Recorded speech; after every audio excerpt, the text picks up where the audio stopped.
ಓಂ ಜನ್ಮಾದ್ಯಸ್ಯ ಯತೋನ್ಮಯಾದಿತರತಶ್ಚಾರ್ಥೇಷ್ವವಿಘ್ನಸ್ವರಾಟ್ ತೇನೇ ಬ್ರಹ್ಮಹೃದಾಯ ಆದಿಕವಯೇ ಮುಹ್ಯಂತಿ M ಸೂರಯಃ ತೇಜೋ ವಾರಿಮೃದಾಂ ಯಥಾ ವಿನಿಮಯೋ ಯತ್ರ ತ್ರಿಸರ್ಗೋ ಮೃಷಾ ಧಾಮ್ನಾ ಸ್ವೇನ ಸದಾ ನಿರಸ್ತಕುಹಕಂ ಸತ್ಯಂ ಪರಂ ಧೀಮಹಿ ಸೃಷ್ಟಿಸ್ಥಿತ್ಯಪ್ಯಹೇಯ ನಿಯತಿದೃಶಿತಮೋ ಬಂಧಮೋಕ್ಷಾಶ್ಚ ಯಸ್ಮಾತ್ ಅಸ್ಯ ಶ್ರೀ ಬ್ರಹ್ಮರುದ್ರ ಪ್ರಭೃತಿ ಸುರನರ ದ್ವಿಷಶತ್ರುತ್ಮಕಸ್ಯ ವಿಷ್ಣೋರ್ವ್ಯಸ್ತಾಃ ಸಮಸ್ತಾಃ ಸಕಲಗುಣನಿಧಿಃ ಸರ್ವದೋಷವ್ಯಪೇತಃ ಪೂರ್ಣಾನಂದಾವ್ಯಯೋ ಯೋ ಗುರುರಪಿ ಪರಮಶ್ಚಿಂತಯೇತಂ ಮಹಾಂತಂ ಧರ್ಮಪುರೋಚ್ಛಿತಕೈತವೋತ್ರ ಪರಮಃ ನಿರ್ಮತ್ಸರಾಣಾಂ ಸತಾಂ ವೇದ್ಯಂ ವಾಸ್ತವಮತ್ರ ವಸ್ತುಶವದಂ ತಾಪತ್ರಯೋನ್ಮೂಲನಂ ಶ್ರೀಮದ್ಭಾಗವತೆ ಮಹಾಮುನಿಕೃತೆ ಕಿಂ ವಾ ಪರೈರೀಶ್ವರಃ ಸತ್ಯೋ ಹೃತ್ಯವರುದ್ಧತೆತ್ರ ಕೃತಿಭಿಃ ಶುಶ್ರೂಷುಭಿಸ್ತಕ್ಷಣಾತ್ ನಿಗಮಕಲ್ಪತರೋರ್ಗಲಿತಂ ಫಲಂ ಶುಕಮುಖಾದಮೃತದ್ರವಸಂಯುತಂ ಪಿಬತ ಭಾಗವತಂ ರಸಂ ಆಲಯಂ ಮುಹುರಹೋ ರಸಿಕಾಃ ಭುವಿ ಭಾವುಕಾಃ ಅಭ್ರಮಂ ಭಂಗರಹಿತಂ ಅಜಡಂ ವಿಮಲಂ ಸದಾ ಆನಂದತೀರ್ಥಮತುಲಂ ಭಜೆ ತಾಪತ್ರಯಾಪಹಂ ಭವತಿ ಯದನುಭಾವಾದೇಡಮೂಕೋಪಿ ವಾಗ್ಮಿ ಜಡಮತಿರಪಿ ಜಂತುರ್ಜಾಯತೆ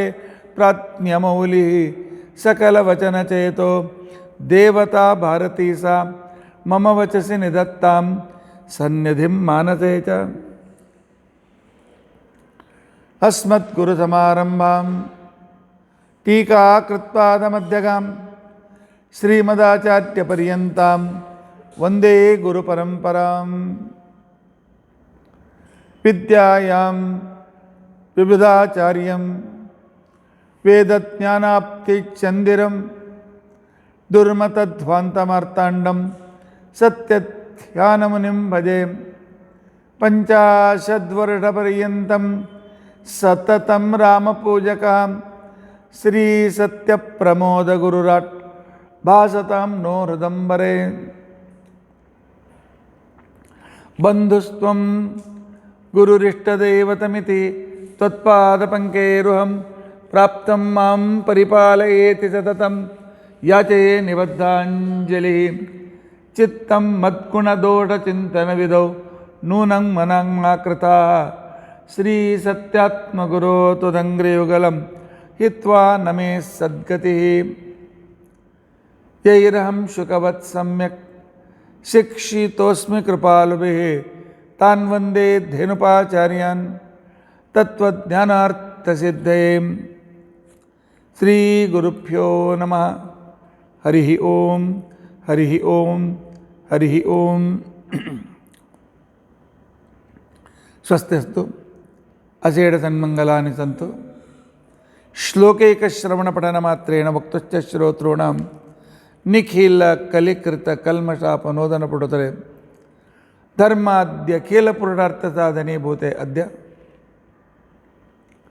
ಶ್ರೀಮದ್ಭಾಗವತೆ ನವಮಸ್ಕಂಧಾಂಧ್ರಕಥಾ ಪ್ರಾರಂಭೆ ಸತಿ ಕಿಂಚಿತ್ ಪೂರ್ವಕಥಾನುವಾದಃ ಹರಿ ಓಂ ಹರಿ ಓಂ ಹರಿ ಓಂ. ನವಮಸ್ಕಂದದಲ್ಲಿ ಸೂರ್ಯವಂಶದ ವರ್ಣನಾಂಗವಾಗಿ ನಡೆದ ಶ್ರೀರಾಮನ ಕಥೆಯಲ್ಲಿ ನಿನ್ನೆ ಶ್ರೀರಾಮ ಲಕ್ಷ್ಮಣ ಭರತರು ಲಕ್ಷ್ಮಣ ಸೀತೆಯರು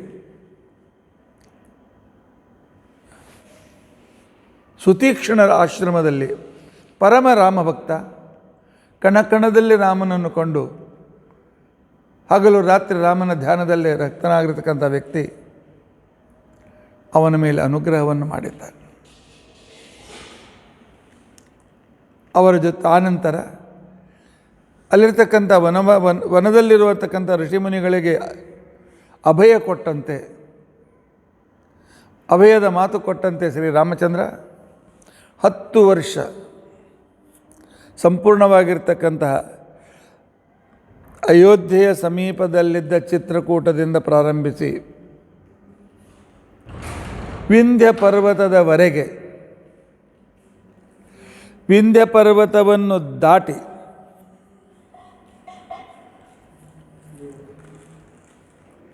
ಸುತೀಕ್ಷ್ಣರ ಆಶ್ರಮದವರೆಗೆ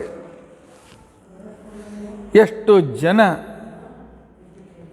ಎಷ್ಟು ಅಯೋಗ್ಯರಾಗಿರ್ತಕ್ಕಂತಹ ಅಸುರರಿದ್ದರು ಎಲ್ಲರನ್ನೂ ಸಂಹಾರ ಮಾಡಿದರು.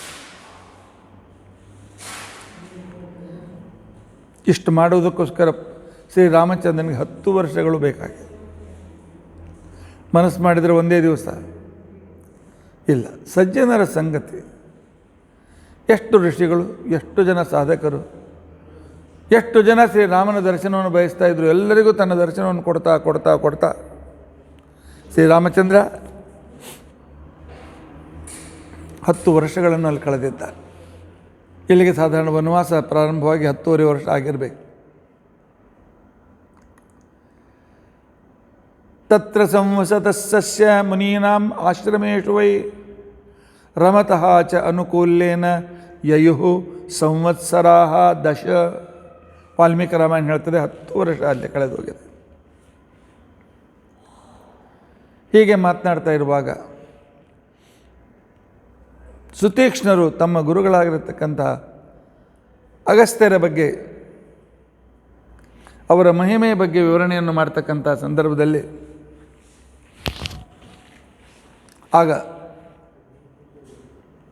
ರಾಮಚಂದ್ರ ಹೇಳ್ತಾನೆ, ಇಲ್ಲ ನಮಗೆ ಅವರನ್ನು ಭೇಟಿಯಾಗಬೇಕಾಗಿದೆ. ಸುತೀಕ್ಷ್ಣಂತಾರೆ, ನೋಡು ನಾನೇ ಹೇಳಬೇಕು ಅಂತ ಮಾಡಿದ್ದೆ, ನನ್ನ ಬಾಯಿಯಲ್ಲಿದ್ದ ಮಾತನ್ನು ನೀನು ಕಸಿದುಕೊಂಡಿದ್ದೆ ರಾಮಚಂದ್ರ. ಅಗಸ್ತ್ಯಂ ಅಧಿಗಚ್ಚೇಯಂ ಅಭಿವಾದಯಿತು ಮುನಿಂ ಮನೋರಥೋ ಮಹಾನೇಶ ಹೃದಯ ಸಂಪರಿವರ್ತತೆ. ಸುತೀಕ್ಷ್ಣರೇ, ಅಗಸ್ತ್ಯರ ಆಶ್ರಮಕ್ಕೆ ಹೋಗಬೇಕು ಅಂತ ಹೇಳಿ ನನ್ನ ಮನಸ್ಸು ಪ್ರೇರಣೆ ಮಾಡ್ತಾ ಇದೆ. ಅವರ ಆಶೀರ್ವಾದ ತೆಗೆದುಕೊಳ್ಬೇಕು ಅಂತ ಅನ್ನಿಸ್ತದೆ. ಈ ಒಂದು ಇಚ್ಛೆ ನನ್ನ ಹತ್ರ ಬಹಳ ಇದೆ. ಅದಕ್ಕೋಸ್ಕರ ಎಲ್ಲಿದೆ, ಹೇಗೆ, ಎಷ್ಟು ದೂರ ಹೋಗಬೇಕು ಹೇಳಿ.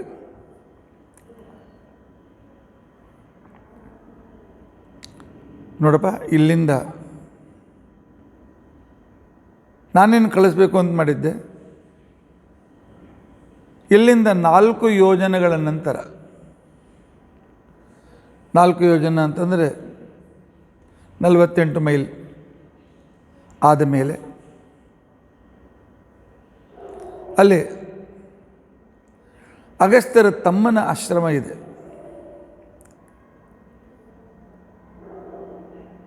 ಆದರೆ ಎಲ್ಲೂ ರಾಮಾಯಣದಲ್ಲಾಗಲಿ ಯಾವ ಪುರಾಣದಲ್ಲಾಗಲಿ ಅಗಸ್ತ್ಯರ ತಮ್ಮನ ಹೆಸರು ಬಂದೇ ಇಲ್ಲ.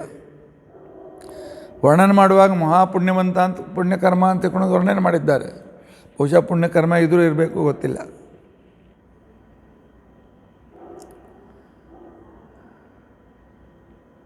ಅಲ್ಲಿ ಏನಿತ್ತು ಅಂತ ತಿಳ್ಕೊಂಡು ಅಂತ ಹೇಳಿ ಕೇಳಿದಾಗ ಅವ್ರು ಹೇಳಿದರು, ಅದೊಂದು ದೊಡ್ಡ ವಿಚಿತ್ರ, ದೊಡ್ಡ ವಿಶಿಷ್ಟವಾಗಿರ್ತಕ್ಕಂಥ ಸ್ಥಳ. ಅಗಸ್ತ್ಯರು ತಪಸ್ಸು ಮಾಡ್ತಾ ಮಾಡ್ತಾ ಮಾಡ್ತಾ ಇರುವಾಗ ದೇವತೆಗಳಿಗೆ ಅನಿಸ್ತು, ಇವ್ರಿಗೊಂದು ಒಳ್ಳೆ ಕನ್ನಿ ಕೊಡಿಗೆ ಮದುವೆ ಮಾಡಬೇಕು ಅಂತ ತಿಳ್ಕೊಂಡಂತೆ. ಇವರ ತಂದೆ ತಾಯಿಗಳು ಎಷ್ಟು ಕನ್ಯಾ ತೋರಿಸಿದ್ರು ಚಂದ ಇಲ್ಲ, ಬೇಕಾಗಿಲ್ಲ. ಬರೀ ಚಂದ ನೋಡಿದರೆ ಮುಂದೆ ಏನಾಗ್ತದೆ ಅಂತ ಅನ್ನೋದು ಕೂಡ ಒಂದು ಸೂಚನೀಯ ಕಥೆಯಲ್ಲಿದೆ. ಕೊನೆಗೆ ದೇವತೆಗಳು ತಮ್ಮ ಎಲ್ಲ ಸೌಂದರ್ಯದ ಒಂದು ಸಂಗ್ರಹವನ್ನು ಮಾಡಿ ಲೋಪಾಮುದ್ರಾ ಅಂತ ತಿಳ್ಕೊಂಡಂತಕ್ಕಂಥ ಒಬ್ಬ ಹುಡುಗಿಯನಿಗೆ ಸೃಷ್ಟಿ ಮಾಡಿದ್ದಾರೆ. ಸೃಷ್ಟಿ ಮಾಡಿ ಆ ಕಾಲದಲ್ಲಿ ಅವಳನ್ನು ರಾಜನ ಹತ್ತಿರ ವಿದರ್ಭ ದೇಶದ ರಾಜನ ಹತ್ತಿರ ಬೆಳೀಲಿಕ್ಕೆ ಕೊಟ್ಟಿದ್ದಾರೆ. ಬಹುಶಃ ಆಗಿನ ಕಾಲದಲ್ಲಿ ವಿದರ್ಭದ ಕನ್ಯೆಗಳು ಭಾಳ ಸುಂದರ ಇರ್ತಾಯಿದ್ರು. ದಮಯಂತಿನೂ ಅಲ್ಲಿ ಅವಳೆ, ರುಕ್ಮಿಣಿನೂ ಅವಳಲ್ಲಿ ಹೆಚ್ಚಿನ ಜನರು ಅಲ್ಲಿಂದ ಬಂದಿದ್ದಾರೆ. ವಿದರ್ಭ ರಾಜ ಬೆಳೆಸಿದ ದೇವತೆಗಳು ಹೇಳಿದರು ಅಗಸ್ತ್ಯರಿಗೆ ಕೊಡು ಅಂತೇಳಿ. ಅಗಸ್ತ್ಯರು ಹೇಳಿ ಕಳಿಸಿದ್ರು, ದೇವತೆಗಳನ್ನು ಹೇಳಿದ್ದ ನಿನ್ನ ಮಗಳನ್ನು ನನ್ನ ಮದುವೆ ಮಾಡಿಕೊಡು ಅಂತೇಳಿ. ಇವರು 70-80 ವರ್ಷದ ಮುದುಕರು, ಅವಳು ಪಾಪ 15-16 ವರ್ಷದ ಹುಡುಗಿ. ಇವರ ಜಟ ಗಿಟ ಬಿಟ್ಟು ಜಟ ಗಡ್ಡ ತಪಸ್ ಮಾಡಿ ದೇಹ ಕ್ಷೀಣ ಆಗಿದೆ, ಕೊಡಲಿಕ್ಕೆ ಮನಸ್ಸಿಲ್ಲ. ಇಲ್ಲ ಅಂತಕೊಂಡಂತಂದರೆ ಶಾಪ ಕೊಡ್ತಾರೆ. ಆದರೆ ನನ್ನ ಮಗಳಿಗೂ ರಾಜಸೀಯವಾಗಿ ಬೆಳೆದಿರ್ತಕ್ಕಂಥ ಒಳ್ಳೆಯ ಸುಖದಲ್ಲಿ ಬೆಳೆದಿರ್ತಕ್ಕಂಥವಳು. ಕೊನೆಗೆ ಲೋಪಾಮುದ್ರಾನೇ ಮಧ್ಯಸ್ಥಳಾಗಿ ಹೇಳ್ತಾಳೆ, ನಾನು ಮದುವೆ ಮಾಡ್ಕೊಳ್ತೇನೆ, ಸುಮ್ಮನೆ ಅವರ ಶಾಪಕ್ಕೆ ನೀವ್ಯಾಕೆ ಗುರಿ ಆಗ್ತೀರಿ, ಅಲ್ಲಿ ಬಂದಿರತಕ್ಕಂಥ ಸಂದರ್ಭಗಳನ್ನು ನಾನು ನೋಡ್ಕೊಳ್ತೇನೆ. ಮಹಾ ತಪಸ್ವಿನಿ. ಆ ನಂತರ ಬಂದು ಆಶ್ರಮ ಮದುವೆ ಮಾಡ್ಕೊಂಡು ಮೊದಲು ರಾಜಕುಮಾರಿ. ಆಗ ಅವ್ರು ಹೇಳಿದ್ರು ಋಷಿಗಳು, ನೋಡು, ಯಾವ ಮನೆಗೆ ಮದುವೆಯಾಗಿ ಬಂದಿರ್ತಿ ಆ ಮನೆಯ ಧರ್ಮಗಳನ್ನು ಪರಿಪಾಲನೆ ಮಾಡಬೇಕು. ನಾಳಿನಿಂದ ನೀನು ವಲ್ಕಲ ನಾರು ಬಟ್ಟೆ ಉಟ್ಕೊಳ್ಬೇಕು, ಅಂದು ಆಶ್ರಮದ ಎಲ್ಲ ಜವಾಬ್ದಾರಿನ ವಹಿಸಬೇಕು. ಹಿಂದಕ್ಕೆ ದೇವಹೂತಿ ಮೊದಲಾದ ರಾಜಕುಮಾರಿಯರು ವಹಿಸಿದ್ದರು, ಸುಕನ್ಯಾ ಇತ್ಯಾದಿಯರು. ಲೋಪಾಮುದ್ರ ಆವತ್ತು ಒಂದೆರಡು ದಿವಸ ಉಟ್ಕೊಂಡ್ಳು. ಆಮೇಲೆ ಹೇಳಿದ್ಲು, ನನಗೆ ಯಾವ್ದು ಬೇಕಾಗಿಲ್ಲ, ನಾನು ರಾಜನ ಅರಮನೆಯಿಂದ ಬಂದಿರತಕ್ಕಂಥವಳು, ಬೇಕಾದ ತಪಸ್ಸು ನಿಮ್ಮ ಹತ್ರ ಇದೆ ಇಲ್ಲ, ನನಗೋಸ್ಕರ ಸ್ಪೆಷಲ್ ಮನೆ ಕಟ್ಟಿಸ್ಕೊಡ್ರಿ, ಈ ಗುಡಿಸಲು ಪಿಡಿಸಲು ನಾನು ಸೇರೋದಿಲ್ಲ. ಅಲ್ಲಿ ಒಳ್ಳೆ ರೀತಿಯಾಗಿರ್ತಕ್ಕಂಥ ಸುಖ ಸಾಧನೆಗಳಿರಬೇಕು ಎಲ್ಲ. ಹಿಂದಕ್ಕೆ ದೇವಹೂತಿ ಮಾಡಿಕೊಟ್ಟಿದ್ರು ಕರ್ದಮರು, ನಿಮಗೂ ತಪಸ್ಸಿದೆ ಮಾಡಿಕೊಡ್ರಿ. ಅನೇಕ ಆಭರಣಗಳು ನನಗೆ ಬೇಕು. ಆ ನಂತರ ಅನೇಕ ರೀತಿಯಾಗಿರ್ತಕ್ಕಂಥ ದಾಸದಾಸಿಯರು ನನಗೆ ಬೇಕು. ಗಂಡನಿಗೊಂದು ಜವಾಬ್ದಾರಿ ಇರ್ತದಲ್ಲ, ಹೆಂಡತಿಯ ಬೇಡಿಕೆಗಳನ್ನು ಪೂರೈಸಬೇಕು ಅಂತ ತಿಳ್ಕೊಂಡಂತೇಳಿ. ಆವಾಗಲೇ ಹೆಂಡತಿಯರೇ ನಿಮ್ಮ ಬೇಕನ್ನು ಪೂರೈಸಬೇಕನ್ನು, ನಮ್ಮ ಬೇಕು ನೀವು ಪೂರೈಸಬೇಕು. ನಿನ್ನೆ ನಾವು ಸಂಬಂಧಿಕರು ತಮಾಷೆಯಿಂದ ಫೋನ್ ಮಾಡಿ ಹೇಳಿದ್ರು, ಆಚಾರ್ಯ ನಿನ್ನೆ ಅನಸೂಯ ಸೀತೆಗೆ ಹೇಳಿದ ಮಾತುಗಳನ್ನು ಯಾವಾಗಲೂ ಅಲಂಕಾರ ಮಾಡಿಂದ ಇಟ್ಕೊಂಡಿರಬೇಕು, ಗಂಡನ ಸಂತೋಷಪಡಿಸ್ಬೇಕು, ಗಂಡನ ಹತ್ರ ಯೋಗಕ್ಷೇಮ ನೋಡ್ಕೊಳ್ಬೇಕು, ನಗ್ತಾ ನಗ್ತಾ ಇರಬೇಕು, ಅವ ಏನಿದ್ರು ಹೇಗಿದ್ದರೂ ಎಲ್ಲ ರೀತಿಯಾಗಿರಬೇಕು.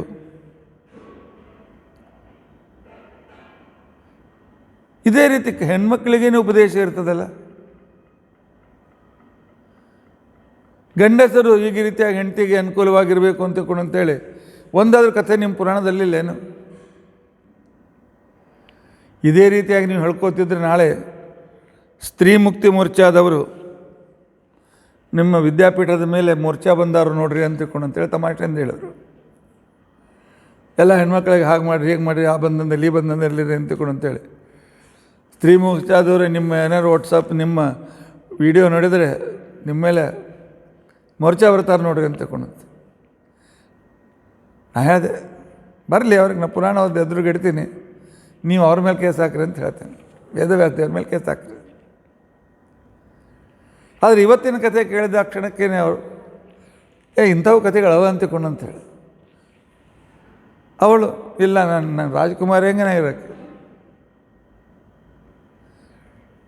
ಕೆಟ್ಟವಳಲ್ಲ, ತನ್ನ ಗಂಡನ ತಪಸ್ಸಾಮರ್ಥ್ಯ ವ್ಯಕ್ತಪಡಿಸ್ಬೇಕು, ಅವನಿಂದ ಒಂದು ಅದ್ಭುತ ಕಾರ್ಯ ಆಗಬೇಕು ಅಂತೇಳಿ ದೇವರು ಅವಳಿಗೆ ಆ ರೀತಿ ಪ್ರೇರಣೆ ಮಾಡಿದ್ದಾರೆ. ನನ್ನ ಕೈಯಲ್ಲಿ ಯಾವಾಗಲೂ ಸುವರ್ಣ ನಾಣ್ಯಗಳು ಓಡಾಡ್ತಿರ್ಬೇಕು, ದಿನಾಲು ಸಂಗೀತ ಅದು ಇದು ಆಗಬೇಕು ಮನೆಯಲ್ಲಿ, ಪಂಚಪಕ್ವಾನ್ನ ಊಟ. ಅಗಸ್ತ್ಯ ಹೇಳೋ ದಿವಸಕ್ಕೆ ಹಣ ಬೇಕು ತಪಸ್ಸಿದೆ ಅಲ್ಲಿ ಖರ್ಚು ಮಾಡಿರಿ. ಅಗಸ್ತ್ಯರಿಗೆ ತಮ್ಮ ತಪಸ್ಸು ಖರ್ಚು ಮಾಡುವ ಇಷ್ಟ ಇಲ್ಲ. ಯಾಕಂದರೆ ತಪಸ್ಸಿನಿಂದ ಬಂದಿರ್ತಕ್ಕ ತಪಸ್ಸಿನ ಏಕಾಗ್ರತೆ ಬರಬೇಕಾದ್ರೆ ಕೆಲವು ದಿನ ಹಿಡಿತದೆ. ಆ ನಂತರ ಅದು ಬಂದದ್ದನ್ನು ಹೀಗೆ ಸ್ವಲ್ಪ ಹಣ ಇದಕ್ಕೋಸ್ಕರ ಯಾಕೆ ಖರ್ಚು ಮಾಡಬೇಕು? ಆಗ ಅವ್ರಿಗೆ ಸುದ್ದಿ ಗೊತ್ತಾಯಿತು, ಇಲ್ವಲ್ಲ ಅಂತ ತಿಳ್ಕೊಂಡಂತ ಹೇಳಿ, ಮತ್ತು ಇಲ್ಲವಲ್ಲ ಅವನ ತಮ್ಮ ವಾತಾಪಿ ಇಬ್ಬರು ಅಸುರರು ಇಲ್ಲೇ ಸಮೀಪದಲ್ಲೇ ಇದ್ದಾರೆ. ಅವರನ್ನು ಇವ್ರನ್ನ ದೋಚಿಕೊಂಡು ಬಹಳ ಸಂಪತ್ತಿ ಗಳಿಸಿಟ್ಟಿದ್ದಾರೆ. ಆದ್ದರಿಂದಾಗಿ ಅಲ್ಲಿ ಹೋಗಿ ಅವ್ರಿಗೆ ಏನಾದರೂ ಮಾಡಿ ಆ ಸಂಪತ್ತಿನ ತಂದು ಕೊಡ್ತೀನಿ, ನೀನು ಚಿಂತೆ ಮಾಡಬೇಡ, ಇನ್ಮೇಲೆ ತಕರಾರು ಮಾಡಬೇಡ್ರಿ. ಬರೀ ಹೆಂಡತಿ ಗಂಡನ ಸೇವೆ ಮಾಡೋದ್ರಲ್ಲಿ ಹೆಂಡತಿ ಸಂತೋಷ ಪಡಿಸೋದಕ್ಕೋಸ್ಕರ ಅಗಸ್ತ್ಯರು ಮಾಡಿರ್ತಕ್ಕಂಥ ಒಂದು ಕಥೆ ಒಂದಿದೆ ನಮ್ಮದರಲ್ಲಿ ಪುರಾಣದಲ್ಲಿ. ಅವಳು ಹೇಳಿದ, ನಿಂದು ಎಲ್ಲ ಬೇಡಿಕೆ ಪೂರ್ತಿ ಮಾಡ್ತೇನೆ, ಚಿಂತೆ ಮಾಡು, ನನ್ನ ಪ್ರೀತಿ ಹೆಂಡ್ತಿಲ್ಲ ನೀನು. ಸಂಪತ್ತಿಗೋಸ್ಕರ ಅಲ್ಲಿ ಹೊರಟರು. ಆದರೆ ಋಷಿಗಳು ಹೇಳಿದ್ರು, ಅಲ್ಲಿ ಹೋಗಬೇಡ್ರಿ, ಪ್ರಾಣ ಕಳ್ಕೊತೀರಿ ಅಂತ. ಯಾಕೆ ಅಂತ ತಿಳ್ಕೊಂಡಂತಂದರೆ, ಅವರು ಉತ್ತರ ದೇಶದಿಂದ ದಕ್ಷಿಣಕ್ಕೆ ಬರ್ತಕ್ಕಂಥ ಋಷಿಮುನಿಗಳು ಬರುವ ದಾರಿಯಲ್ಲಿ ಆಶ್ರಮ ಕಟ್ಕೊಂಡಿದ್ರು. ಬಹುಶಃ ಮಧ್ಯಪ್ರದೇಶ ದಾಟಿ ಮಹಾರಾಷ್ಟ್ರ ಬಾರ್ಡರ್ನಲ್ಲಿ ಅವರೇನು ಮಾಡ್ತಾಯಿದ್ರು, ದಾರಿ ಹೋಗ್ತಕ್ಕಂಥ ಬ್ರಾಹ್ಮಣರನ್ನ ನೋಡಿಕೊಂಡು, ಇಲ್ಲಪ್ಪ ನೀವು ಹೊರಟಿದ್ದೀರಿ, ನಮ್ಮ ಮನೆಗೆ ಇವತ್ತು ಆತಿಥ್ಯಕ್ಕೆ ಬರಬೇಕು, ಊಟ ಮಾಡಬೇಕು, ನಾವು ಕೊಟ್ಟು ದಕ್ಷಿಣ ತೆಗೆದುಕೊಂಡು ಅಂತ ಮುಂದುವರಿಬೇಕು ಅಂತ. ಪಾಪ ಎಲ್ಲಿ ಸಿಕ್ಕಲ್ಲಿ ಊಟ ಮಾಡಿ ಸಂಚಾರದಲ್ಲಿ ಹೊರಟಿರ್ತಕ್ಕಂಥ ಆ ವಿರಕ್ತರು ಇವ್ರ ಮನೆಗೆ ಬರಬೇಕು. ರಾಕ್ಷಸರಿಗೆ ಒಂದು ವಿದ್ಯೆ ಇರ್ತದೆ, ಒಂದು ದೇಹ ಹೋದರೆ ಇನ್ನೊಂದು ದೇಹ ತೆಗೆದುಕೊಳ್ತಾರೆ, ಆ ದೇಹ ಹೋದರೆ ಇನ್ನೊಂದು ದೇಹ ತೆಗೆದುಕೊಳ್ತಾರೆ. ಅವ್ರೇನು ಮಾಡಬೇಕು, ಬ್ರಾಹ್ಮಣರಿಗೆ ಗೊತ್ತಿಲ್ಲದಂತೆ ಅವರು ಊಟದ ಪದಾರ್ಥದಲ್ಲಿ ತಮ್ಮ ತಮ್ಮನಾದ ವಾತಾಪಿಯನ್ನು ಕೊಂದವನ ಮಾಂಸವನ್ನು ಸೇರಿಸ್ಬೇಕು. ಮಾಂಸದ ಒಂಚೂರು ಭಾಗ ಇದ್ದರೂ ಅವ್ರು ಜೀವಿತರಾಗ್ತಾಯಿದ್ರು. ಕಚದೇವಿಯನ್ನು ಕಥೆಯಲ್ಲಿ ಕೇಳಿದ್ದೀರಿ ನೀವು, ಮುಂದೆ ಬರ್ತದೆ. ಅವ್ರ ಹೊಟ್ಟೆಯಲ್ಲಿ ಹೋದಾಕ್ಷಣಕ್ಕೇನೆ ಅವ್ರು ಕೈ ತೊಗೊಂಡು ಬರಬೇಕು, ಕೂಡ್ರಿ ತಾಂಬೂಲ ಕೊಡ್ತೀವಿ ಅಂತ ಹೇಳಿ ಅಷ್ಟರಲ್ಲಿ ಇವನು ಇಲ್ವೆಲ್ಲ ಕರಿಬೇಕು, ಏ ವಾತಾಪಿ ಬಹಿರಾಗಚ್ಚ, ವಾತಾಪಿ ಹೊರಗೆ ಬಾ. ಅವನು ತನ್ನ ರಾಕ್ಷಸಿ ವಿದ್ಯೆಯಿಂದ ಮಾಯಾವಿದ್ಯೆಯಿಂದ ಹೊಟ್ಟೆಯಲ್ಲಿ ಜೀವಿತನಾಗಿ ಅವ್ರ ಹೊಟ್ಟೆ ಹೊಡೆದ ಮೇಲೆ ಬರಬೇಕು. ಅಣ್ಣ ತಮ್ಮ ಕೂತ ಬ್ರಾಹ್ಮಣರು ತಿನ್ನಬೇಕು, ಅವ್ರ ಸಂಪತ್ತಿನ ದೋಚಬೇಕು. ಅಲ್ಲಿ ಹೋಗಬೇಡ್ರಿ, ನೀವು ಸಾಯ್ತೀರಿ ಅಂತ ಋಷಿಗಳು ಹೇಳಿದ್ರು. ಹಾಗಿದ್ರೆ ಮೊದಲು ಹೋಗ್ತೀನಿ ಅಂತಂದರು. ಯಾಕೆ? ಋಷಿಮುನಿಗಳಿಗೆ ಕಂಟಕರಾಗಿರ್ತಕ್ಕಂಥವರನ್ನು ಹೆಂಡತಿಯ ಇಚ್ಛೆಯನ್ನು ಪೂರೈಸುವ ನೆವದಲ್ಲಿ ಇಂಥ ಒಂದು ಲೋಕ ಕಲ್ಯಾಣಕಾರಿ ಆಗ್ತಿತ್ತು ಅಂದ್ರೆ ನಾಯಕ ಮಾಡೋದು ಬಿಡಲಿ ಅಂತ ಬಂದರು. ಬಂದಾಕ್ಷಣಕ್ಕೇನೆ ಆ ಕಾಲದಲ್ಲಿ ಇವರನ್ನು ಊಟಕ್ಕೆ ಕರೆದು, ಆಯ್ತಪ್ಪ ಬರ್ತೀನಿ ಅಂತ. ಇವತ್ತು ದೊಡ್ಡ ಕೊಳ ಸಿಕ್ಕದ, ಭಾಳ ದೊಡ್ಡ ಪ್ರಸಿದ್ಧಿ ಇತ್ತು ಇವ್ರದ್ದು, ಇವ್ರ ಮಾಂಸ ಭಾಳ ರುಚಿ ಇರಬೇಕು ಅಂಥೇಳಿ ತಮ್ಮನ ಜೊತೆ ಮಾತಾಡಿಕೊಂಡು ಅದೇ ರೀತಿಯಾಗಿ ಅನ್ನದಲ್ಲಿ ಅವನ ಇದನ್ನು ಸೇರಿಸಿ ಅದನ್ನು ಊಟಕ್ಕೆ ಹಾಕಿ, ಊಟಕ್ಕೆ ಹಾಕಿದ ಕ್ಷಣ ಕೈ ತೊಳ್ಕೊಂಡು ಬರ್ರಿ, ತಾಂಬೂಲ ದಕ್ಷಿಣೆ ಕೊಡ್ತೀನಿ ಅಂಥೇಳಿ ಅವರು ಎಡಗೈ ಹೊಟ್ಟೆ ಮೇಲೆ ಕಾಡ್ಸ್ಕೊಂಡು ವಾತಾಪಿ ಜೀರ್ಣೋಭವ, ವಾತಾಪಿ ಜೀರ್ಣೋಭವ, ಹೊಟ್ಟೆ ಮೇಲೆ ಕಾಡ್ಸ್ಕೊಂಡು ಕೈ ತೊಗೊಂಡು ಮುಂದಕೊಂಡ್ರು. ಏ ತಾಂಬೂಲ, ಅವನಲ್ಲಿ ಒದರ್ಲಿಕ್ಕತ್ತಾನೆ, ವಾತಾಪಿ ಬಹಿರಾಗಚ್ಚ, ವಾತಾಪಿ ಬಹಿರಾಗಚ್ಚ. ಅಗಸ್ತ್ಯರು ಹೇಳಿದ್ರು, ಮೂರ್ಖ, ಉಳಿದವರಂತೆ ನನ್ನನ್ನು ಕೊಲ್ಲಬೇಕಂತ ಮಾಡಿದ್ದೀಯಾ? ಜೀರ್ಣೋಭವ, ಜೀರ್ಣ ಹೋಗ್ಬಿಟ್ಟ ಕಲಾಸ್, ಏನು ಜೀವಂತ ಬರಂಗಿಲ್ಲ ಅವನನ್ನು ಹೊಟ್ಟೆಯಲ್ಲಿ ಮುಗಿಸ್ಬಿಟ್ಟೆ ನಾನು. ಇಲ್ವಲ್ಲ, ನನಗೆ ಭಾಳ ಸಿಟ್ಟು ಬಂತು. ಭಾಳ ಸಿಟ್ಟು ಬಂದಿರತಕ್ಕಂಥ ಸಂದರ್ಭದಲ್ಲಿ ಆಗ ಅವರ ಮೇಲೆ ಆಯುಧ ತೆಗೆದುಕೊಂಡು ಆಕ್ರಮಣ ಮಾಡಬೇಕು ಅಂತನ್ನುವಾಗ ಕಣ್ಣಿನಿಂದ ಸಿಟ್ಟಿನಿಂದ ನೋಡಿದರೆ ಕಣ್ಣಿನಿಂದ ಬೆಂಕಿ ಹುಟ್ಟಿ ಇಲ್ವನನ್ನು ಸುಟ್ಟು ಬೂದಿ ಮಾಡಿ. ಎಂಥ ಅದ್ಭುತ ತಪಸ್ಸು! ಅಸುರರ ಜೊತೆಗೆ ಹೋರಾಡುವ ತಪಸ್ಸು ಆಗಿನ ಕಾಲದಲ್ಲಿ ಇತ್ತು ಅಂತ ಋಷಿಮುನಿಗಳು ನಮ್ಮ ಪೂರ್ವಜರು. ನಮ್ಮ ಪೂರ್ವಜರು ನೆನಪಿಟ್ಕೊಳ್ಳಿ. ಎಲ್ಲ ಬ್ರಾಹ್ಮಣ, ಕ್ಷತ್ರಿಯ, ವೈಶ್ಯ, ಶೂದ್ರ ಎಲ್ಲರಿಗೂ ಮೂಲ ಪುರುಷ ಇವರು ಅಗಸ್ತ್ಯರು.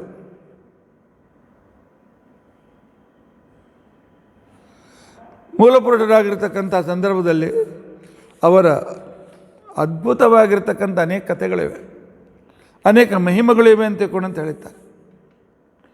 ಹೀಗೆ ಋಷಿಮುನಿಗಳ ಕಂಟಕರಾಗಿರ್ತಕ್ಕಂಥ ವಾತಾಪಿ ಇಲ್ವಲರನ್ನು ಮುಗಿಸಿ ಇಲ್ವನನ ಅರಮನೆಯಲ್ಲಿ 10 ಜನರೇಷನ್ ಉಂಡರಿಯುವಷ್ಟು ಬಂಗಾರ, ಬೆಳ್ಳಿ, ರತ್ನ, ಮುತ್ತು ಹಾಲಿಗೋಗರನ್ನು ಲೂಟ ಮಾಡ್ತಾಯಿದ್ರು.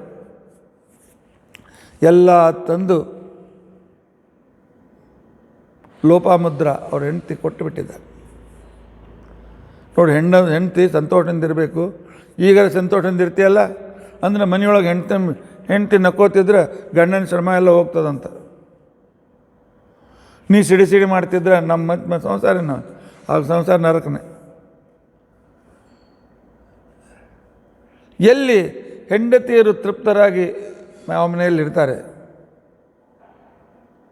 ಅಲ್ಲೆಲ್ಲ ದೇವತೆಗಳಿರ್ತಾರೆ. ಯತ್ರ ನಾರ್ಯಸ್ತು ಪೂಜ್ಯಂತೆ ರಮಂತೆ ತತ್ರ ದೇವತಾ, ಯತ್ರ ಏತಾಸ್ತು ನ ಪೂಜ್ಯಂತೆ ಸರ್ವಾಹ ತತ್ರಾಹ ಫಲಾಹ ಕ್ರಿಯಾ. ಮುನು ಹೇಳಿದ ಮಾತು. ಯಾವ ಮನೆಯಲ್ಲಿ ಹೆಣ್ಣು ಮಕ್ಕಳಿಗೆ ಮರ್ಯಾದೆ ಇದೆ, ಯಾವ ಮನೆಯಲ್ಲಿ ಹೆಣ್ಣು ಮಕ್ಕಳಿಗೆ ಆದರ ಇದೆ, ಯತ್ರ ನಾರ್ಯಸ್ತು ಪೂಜ್ಯಂತೆ. ಲಕ್ಷ್ಮೀದೇವಿ ಅಂತಿಕೊಂಡಂತೇಳಿ ಅವಳಿಗೆ ಆದರ ಮರ್ಯಾದೆಯನ್ನು ಯಾರು ತೋರಿಸ್ತಾರೆ ಅಲ್ಲಿ ಎಲ್ಲ ದೇವತೆಗಳು ಸಂತೋಷದಿಂದ ಆ ಮನೆಯಲ್ಲಿದ್ದು ಆ ಯಜಮಾನನಿಗೆ ಸುಖ ಸಮೃದ್ಧಿಯನ್ನು ಎಲ್ಲವನ್ನು ಕೊಡ್ತಾರಂತೆ. ಯತ್ರ ಏತಾಸ್ತು ನ ಪೂಜ್ಯಂತೆ, ಎಲ್ಲಿ 24 ತಾಸು ಹೆಂಡತಿಗೆ ಬೈಯೋದು, ಟೀಕಾ ಮಾಡೋದು, ನೀ ಹೆಂಗೆ ಮಾಡ್ತೀಯ ಹಂಗೆ ಮಾಡ್ತೀಯ, ಏನು ಮಾಡೋದು ಸಮಾಧಾನ ಇಲ್ಲ. ಈ ರೀತಿಯಾಗಿ ಯಾವ ರೀತಿ ಇರ್ತಾರೆ ಲಕ್ಷ್ಮೀದೇವಿ ಇರೋದಿಲ್ಲ. ಯಾವ ಮನೇಲಿ ಹೆಣ್ಮಗಳು ಕಣ್ಣೀರು ಹಾಕ್ತಾಳೆ ಅಲ್ಲಿ ಅಲಕ್ಷ್ಮಿ ಎಷ್ಟು ಸಂಪತ್ತಿದ್ರೂ ಸುಖ ಇರೋದಿಲ್ಲ. ಬಂದಮೇಲೆ ಅವಳು ಹೇಳ್ತಾಳೆ, ನಿಮ್ಮ ಸಾಮರ್ಥ್ಯ ನನಗೆ ಗೊತ್ತಿತ್ತು, ನಾನು ಬೇಕಂದ್ರೆ ನಿಮ್ಮ ಮಹಿಮೆ ಜಗತ್ತಿಗೆ ಗೊತ್ತಾಗಲಿ ಅಂಥೇಳಿ ನಿಮಗೆ ಆಗ್ರಹ ಮಾಡಿದ್ದೆ ಹೊರತು ನಾನು ನಿಮ್ಮ ವಿರುದ್ಧ ಇಲ್ಲ ಅಂತಿಕೊಂಡಂತ ಅನ್ನೋ ಮಾತನ್ನು ಹೇಳಿದ್ದಾಳೆ. ಇವರ ಮಹಿಮೆ ಇನ್ನೊಂದು ವಿಶಿಷ್ಟತೆ. ಆಗ ಹಲವು ದೈತ್ಯರು ಜಲಸ್ತಂಭನ ವಿದ್ಯೆಯನ್ನು ಕಲಿತು ವರುಣನನ್ನು ಸದಷ್ಟಿಗೆ ಕರೆಸಿಕೊಂಡು ದೇವಲೋಕದ ಮೇಲೆ, ಮನುಷ್ಯ ಲೋಕದ ಮೇಲೆ ಆಕ್ರಮಣ ಮಾಡಬೇಕು, ಸಾವಿರಾರು ಜನನ ಕೊಲ್ಲಬೇಕು, ಓಡಿ ಹೋಗಿ ಸಮುದ್ರ ತಳದಲ್ಲಿ ಕೂಡ್ತಿದ್ರು. ಸಮುದ್ರ ತಳದಲ್ಲಿ ಅವರು ತಮ್ಮ ರಾಜ್ಯವನ್ನು ಕಟ್ಕೊಂಡಿದ್ರು. ಸಮುದ್ರಕ್ಕೆ ಹೋಗಿ ಅವ್ರನ್ನ ಕೊಲ್ಲೋರು ಯಾರು? ಹೀಗಾಗಿ ಹಿಂಬೆಟ್ಟುಕೊಂಡ ರಾಜರಿಗೆ, ಬಂದಿರತಕ್ಕಂಥ ದೇವತೆಗಳಿಗೆ ಅವರನ್ನು ಕೊಲ್ಲಿಕ್ಕೆ ಆಗ್ತಿರಲಿಲ್ಲ. ಗುರಿಲ್ಲ ಯುದ್ಧ, ಅಕಸ್ಮಾತ್ ಆಕ್ರಮಣ ಮಾಡೋದು, ಜನನ ಕೊಲ್ಲೋದು, ಪೀಡಿಸೋದು, ಯಜ್ಞ ಆಗೋದು ಹಾಳು ಮಾಡಬೇಕು, ಮತ್ತೆ ತಿರುಗಿ ಬರಬೇಕು. ಹೀಗೆ ತಮ್ಮ ಕೆಲಸವನ್ನು ನಡೆಸ್ತಾಯಿದ್ರು. ಅಜೇಯರಾಗಿದ್ದರು. ಎಲ್ಲರೂ ಬಹಳ ಪೀಡಿತರಾದರು. ಅಗಸ್ತ್ಯರಿಗೆ ಶರಣ ಹೋದರು. ಅಗಸ್ತ್ಯರು ಹೇಳಿದರು, ದೇವತೆಗಳೇ ತಯಾರಾಗಿರಿ, ನಿಮ್ಮ ಯುದ್ಧ ಸಂಪೂರ್ಣ ತಯಾರಿ ಇರಲಿ, ನಾನು ಸಮುದ್ರವನ್ನೇ ಕುಡಿದು ಬಿಡ್ತೇನೆ. ಆಗ ತಳದವರಿಗೂ ಎಲ್ಲ ನೀರು ಖಾಲಿ ಆಗಿಬಿಡ್ತದೆ, ಆಕ್ರಮಣ ಮಾಡಿ ಕೊಲ್ಲಿ ಅಂತಿಕೊಂಡಂತೆ ಸಂಪೂರ್ಣ ಸಮುದ್ರವನ್ನೇ ಪಾನ ಮಾಡಿ.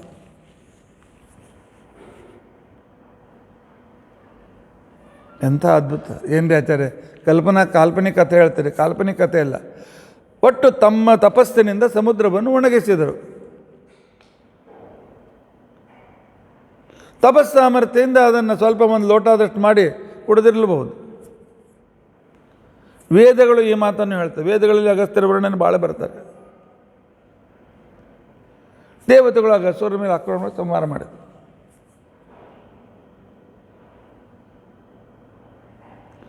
ಆ ನಂತರ ಅಗಸ್ತ್ಯರು ಅದನ್ನು ಮತ್ತೆ ಪುನಃ ತಮ್ಮ ಶರೀರದಿಂದ ಸಮುದ್ರವನ್ನು ಬಿಟ್ಟು ಮೊದಲಿನಂತೆ, ಪ್ರಕೃತಿಯ ಮೊದಲಿನಂತೆ ಮಾಡಿದರು. ಇಂಥ ಅದ್ಭುತ ಮಹಿಮಾ ಜನರು ಇರ್ತಾಯಿತ್ತು. ಅದಕ್ಕೋಸ್ಕರವೇ ಶ್ರಾದ್ದದ ಅಡಿಗೆಯಲ್ಲಿ ಉಪ್ಪು ಬಳಸೋದಿಲ್ಲ, ಉಪ್ಪು ಬಡಿಸೋದಿಲ್ಲ ಬ್ರಾಹ್ಮಣರಿಗೆ ಊಟಕ್ಕೆ ಕೂಡಿಸಿದಾಗ. ಯಾಕೆ? ಅದು ಅಗಸ್ತ್ಯರ ನಿರ್ಮಾಲ್ಯ ಅಂತ ಅದನ್ನು ಬೇಡ ಅಂತಂದಿದ್ದ. ನಮ್ಮಲ್ಲಿ ಏನೇ ನಿಯಮ ಹೇಳ್ತಾರೆ ಅದರಿಂದ ಒಂದು ಇತಿಹಾಸ ಇರ್ತದೆ. ಸಮುದ್ರವನ್ನೇ ಈ ರೀತಿಯಾಗಿ ಇನ್ನೊಂದು ದೊಡ್ಡ ಮಹಾ ಕೆಲಸ ಮಾಡಿದ್ದು ಅಂತ ತಿಳ್ಕೊಂಡಂತಂದರೆ, ವಿಂಧ್ಯಾಚಲಕ್ಕೆ ಉಳಿದ ಪರ್ವತಗಳಿಂದ ತಾನು ಎತ್ತರ ಆಗಬೇಕು ಅಂತ ತಿಳ್ಕೊಂಡಂತೇಳಿ ಬಯಕೆ ಬಂತು. ಅದರ ಅಭಿಮಾನಿ ದೇವತಾ ಬ್ರಹ್ಮದೇವರನ್ನು ಕುರಿತು ಹೊರ ತೆಗೆದುಕೊಂಡ. ಎಲ್ಲ ಪರ್ವತಗಳು, ಕಾಂಚನಜಂಗ, ಎವರೆಸ್ಟ್, ಅದಕ್ಕಿಂತಲೂ ಎತ್ತರ ಆಗಬೇಕು ಅಂತ ಬೆಳೀತಾ ಇತ್ತು. ಅದರ ಶಿಖರಗಳು ಎಷ್ಟು ಎತ್ತರ ಬೆಳೆದು ಅಂತಂದರೆ ಸೂರ್ಯನಿಗೆ ಸಂಚಾರ ಮಾಡಲಿಕ್ಕೆ ಮಧ್ಯದಲ್ಲಿ ಅಡ್ಡಿ ಆಗ್ತಾಯಿತ್ತು. ಸೂರ್ಯ ಪಾಪ ಸುತ್ತಕೊಂಡು ಹೋಗ್ಬೇಕಾಗ್ತದೆ. ಇದನ್ನು ವಿಂಧ್ಯರಿಗೆ ದೇವತೆಗಳು ತಿಳಿಸಿದಾಗ, ಏನಾದರೂ ಮಾಡಿ ವ್ಯವಸ್ಥೆ ಮಾಡಿ ಅಂತ ತಿಳ್ಕೊಂಡಂತಂದಾಗ, ಆಗ ಅಗಸ್ತ್ಯರು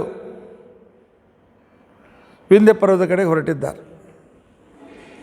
ಮಧ್ಯಪ್ರದೇಶದಿಂದ ಮಹಾರಾಷ್ಟ್ರ ಕಡೆ ಬರ್ತಾ ಇದ್ದಾರೆ. ಇವರು ಬರುವುದನ್ನು ನೋಡಿ ವಿಂಧ್ಯ ಪರ್ವತ ಬಗ್ಗೆ ನಮಸ್ಕಾರ ಮಾಡಿತು. ಈಗ ಭಕ್ತು ಎತ್ತರ ಇದ್ದದ್ದು ಕಾಲಿಗೆ. ಅವ್ರು ಹೇಳಿದ್ರು, ಆಶೀರ್ವಾದ ಮಸ್ತು, ನೀನು ಹೀಗೆ ಇರು, ನಾನು ದಕ್ಷಿಣ ದೇಶಕ್ಕೆ ಹೋಗಿ ವಾಪಸ್ ಬರ್ತೇನೆ, ಬರುವವ್ರಿಗೆ ಹೀಗೆ ಬಗ್ಗಿಕೊಂಡಿರು. ಅವ್ರು ಹೋದವರು ಅಲ್ಲೇ ಆಶ್ರಮ ಕಟ್ಕೊಂಡಿದ್ಬಿಟ್ರು. ಅದಕ್ಕೋಸ್ಕರ ಇವತ್ತಿಗೂ ವಿಂಧ್ಯ ಪರ್ವತ ಬಗ್ಗೆ ಇದೆ ಅಂಥೇಳಿ ನಾವು ಮಧ್ಯಪ್ರದೇಶದಿಂದ ಮಹಾರಾಷ್ಟ್ರಕ್ಕೆ ಬರಲಿಕ್ಕೆ ಮಧ್ಯಪ್ರದೇಶ, ಗುಜರಾತ್, ಮಹಾರಾಷ್ಟ್ರಕ್ಕೆ ಬರಲಿಕ್ಕೆ ಆಗ್ತದೆ. ಇಲ್ಲದೇ ಇದ್ರೆ ಆಗ್ತದ್ದಿಲ್ಲ. ಇದನ್ನು ಏನು ಹೇಳಲ್ಲ, ಕಾಲ್ಪನಿಕ ಅಲ್ಲ. ಇವತ್ತು ಹಿಮಾಲಯ ನೋಡ್ತಿರಲ್ಲ, ಪರ್ವತಗಳು ಬೆಳೀತವೆ, ಪರ್ವತಗಳು ಗಿಡ್ಡಾಗ್ತವೆ. ಹಿಮಾಲಯ ಒಂದು ಕಾಲದಲ್ಲಿ ಅದು ಸಮುದ್ರವಾಗಿತ್ತು. ಅದರಲ್ಲಿ ಒಂದು ರೀತಿಯಾಗಿರ್ತಕ್ಕಂಥ ಸುನಾಮಿ ಬಂದು ಬೆಳ್ಕೋದು ದೊಡ್ಡ ಪರ್ವತವಾಗಿ ಬೆಳೀತು. ಯಾವಾಗ ಏನಾಗ್ತದೆ ಅಂತ ಅನ್ನೋದು ಪ್ರಕೃತಿಯ ನಿಯಮ.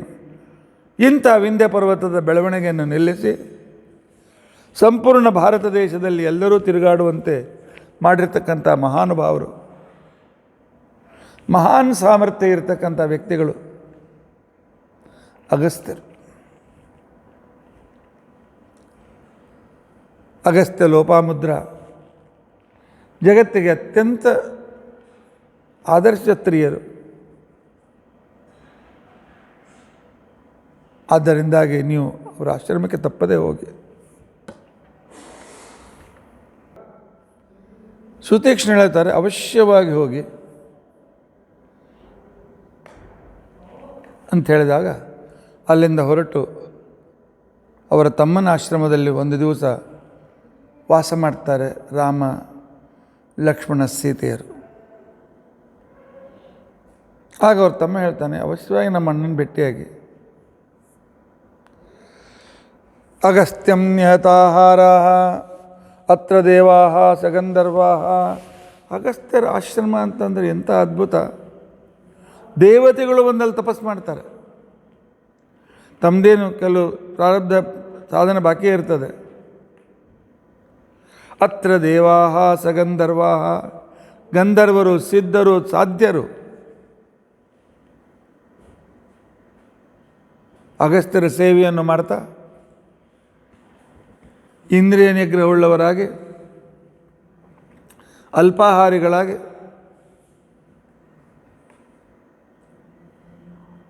ತಮ್ಮ ವಿಶೇಷವಾಗಿರ್ತಕ್ಕಂಥ ಸಾಧನೆಯನ್ನು ಮಾಡ್ತಾ ಇದ್ದಾರೆ.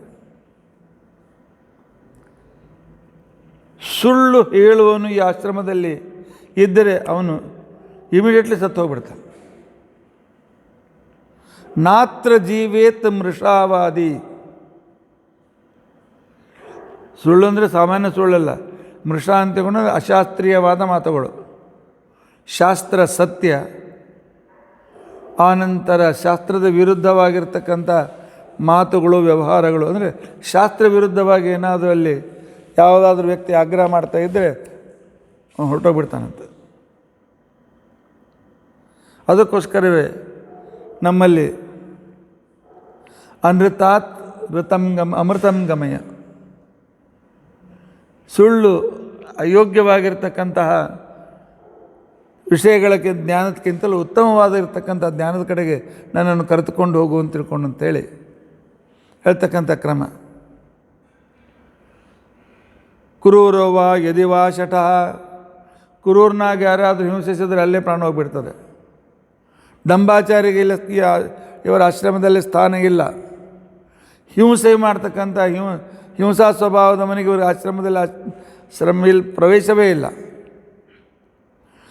ಪಾಪವೃತ್ತಿಯಾಗಿರ್ತಕ್ಕಂಥವನಂತೂ ಸರ್ವತಾ ಇಲ್ಲಿ ಕಾಲಿಡಲಿಕ್ಕಾಗೋದಿಲ್ಲ. ಅಂಥ ಪುಣ್ಯಭೂಮಿ ಅಗಸ್ತ್ಯರ ಆಶ್ರಮ. ಅಷ್ಟು ಅದ್ಭುತವಾಗಿರ್ತಕ್ಕಂಥ ಅಗಸ್ತ್ಯಾಶ್ರಮ ಇದೆ, ಹೋಗುಂತು.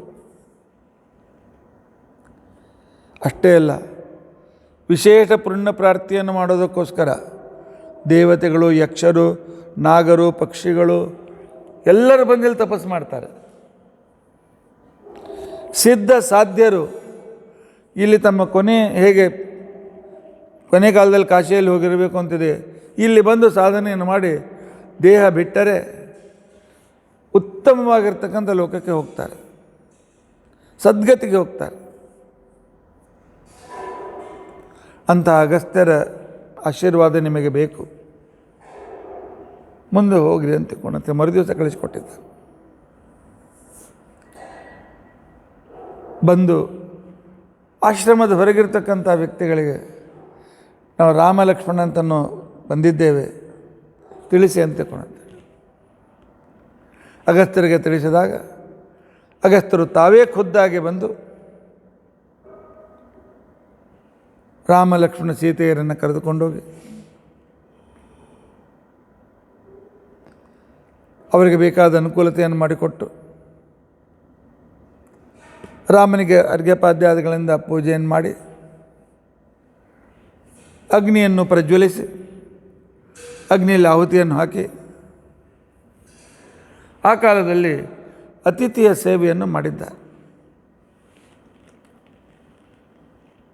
ಆಗ ಲಕ್ಷ್ಮಣ ಕೇಳ್ತಾನೆ, ನಮ್ಮ ಸ್ವಾಗತ ಮಾಡಲಿಕ್ಕೆ ಅತಿಥಿ ಪೂಜಾಕ್ಕೆ ಈ ಅಗ್ನಿಹೋಮ ಯಾಕೆ ಅಂತ ತಿಳ್ಕೊಂಡಂತೇಳಿ.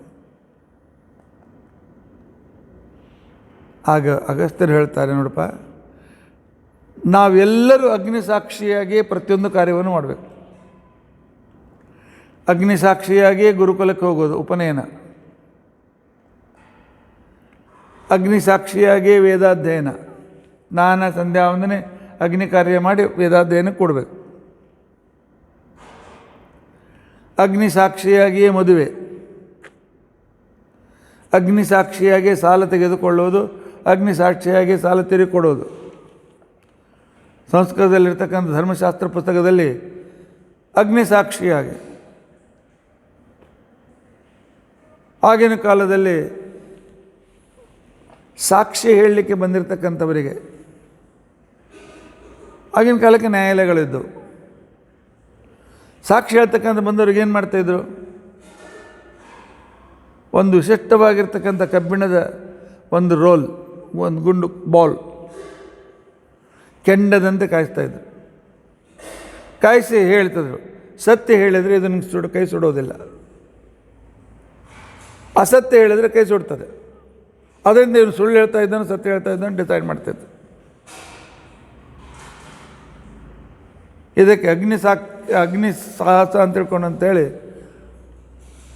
ಪ್ರತಿಯೊಂದು ಧರ್ಮಶಾಸ್ತ್ರದಲ್ಲಿ ವ್ಯವಹಾರ ಭಾಗ ಅಂತ ತಿಳ್ಕೊಂಡಂತ ಅನ್ನೋದರಲ್ಲಿ ಯಾರು ಕೂಡು ಸಾಕ್ಷಿಗಳು, ಯಾರು ಸುಳ್ಳು ಸಾಕ್ಷಿಗಳು, ಅದು ಹೇಗೆ ಗುರುತಿಸಿ ಎಲ್ಲ ವಿಧಾನಗಳನ್ನು ಹೇಳಿದ್ದಾರೆ. ಅದನ್ನು ಅತಿಥಿ ಪೂಜೆಯು ಕೂಡ ಅಗ್ನಿಸಾಕ್ಷಿಯಾಗಿ ಮಾಡಬೇಕು, ಮದುವೆಯು ಅಗ್ನಿಸಾಕ್ಷಿಯಾಗಿ, ಮರಣವೂ ಅಗ್ನಿಸಾಕ್ಷಿಯಾಗಿ. ಅಗ್ನಿ ಸಹಿತನಾಗಿ ಹೆಂಡ್ತಿನ ಕರ್ಕೊಂಡು ಬಂದಿರ್ತಾನೆ, ಅವನ ಜೊತೆಯಲ್ಲಿ ಮತ್ತೆ ಗಡಿಗೆಯಲ್ಲಿ ಅಗ್ನಿ ಕರ್ಕೊಂಡು ವಾಪಸ್ ಹೋಗು. ಯಾಕೆ ಅಂತಂದರೆ ಅಗ್ನಿನಾಮಕನಾಗಿರ್ತಕ್ಕಂಥ ಶ್ರೀಹರಿಯೇ ನಮ್ಮ ಸಕಲ ಕರ್ಮಗಳಿಗೆ ಸಾಕ್ಷಿ. ಅಗ್ನಿಂ ಹುತ್ವಾ ಪ್ರದಾಯ ಅರ್ಘ್ಯಂ, ಅಗ್ನಿಯನ್ನು ಹೊತ್ತಿಸಿ ಅಗ್ನಿ ಸಾಕ್ಷಿಯಾಗಿ ಅರ್ಘ್ಯಪಾದ್ಯ ಪೂಜೆಗಳನ್ನು ಮಾಡಿ ಅತಿಥಿಂ ಪ್ರತಿಪೂಜಯೇತ್, ಲಕ್ಷ್ಮಣ ಬಂದಿರತಕ್ಕಂಥ ಅತಿಥಿಗಳಿಗೆ ಆ ರೀತಿಯಾಗಿರ್ತಕ್ಕಂಥ ಪೂಜಾದಿಗಳನ್ನು ಮಾಡಬೇಕು. ಅದು ಆಚಾರ ನೀವು ಈಗ ಮಾಡಂಗಿಲ್ಲಲ್ಲ, ನಾವೆಲ್ಲ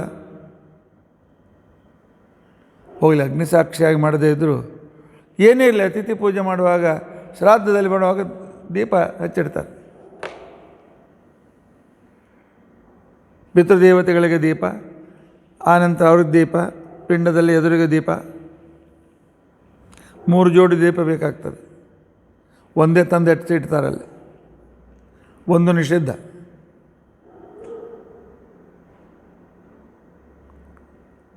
ಒಂದು ಸಂವತ್ಸರಕ್ಕೆ ಸಾಧ್ಯದಲ್ಲಿ ನಿಷಿದ್ಧ, ಒಂದು ಬೇಕು 10 ದಿನಗಳೊಳಗಾಗಿನ ಕಾರ್ಯಕ್ಕೆ ಒಂದೇ ಸಾಕು. ಅಲ್ಲಿ ಏಕೋದಿಷ್ಟ ಇರ್ತದೆ. ಏಕೋದಿಷ್ಟ ಶ್ರಾದ್ದಕ್ಕೆ ಒಂದು ನೀಲಾಜನ ನಡೀತದೆ. ಸೂಕ್ಷ್ಮ ಈ ಧರ್ಮಶಾಸ್ತ್ರ. ಅಗ್ನಿ ಸಾಕ್ಷಿಯಾಗಿ ದೇವರ ಪೂಜೆ. ದೀಪ ಹಚ್ಚದೆ ನೀವು ದೇವರ ಪೂಜೆ ಮಾಡಿದರೆ ಅದು ಪೂಜೆ ಅಲ್ಲ.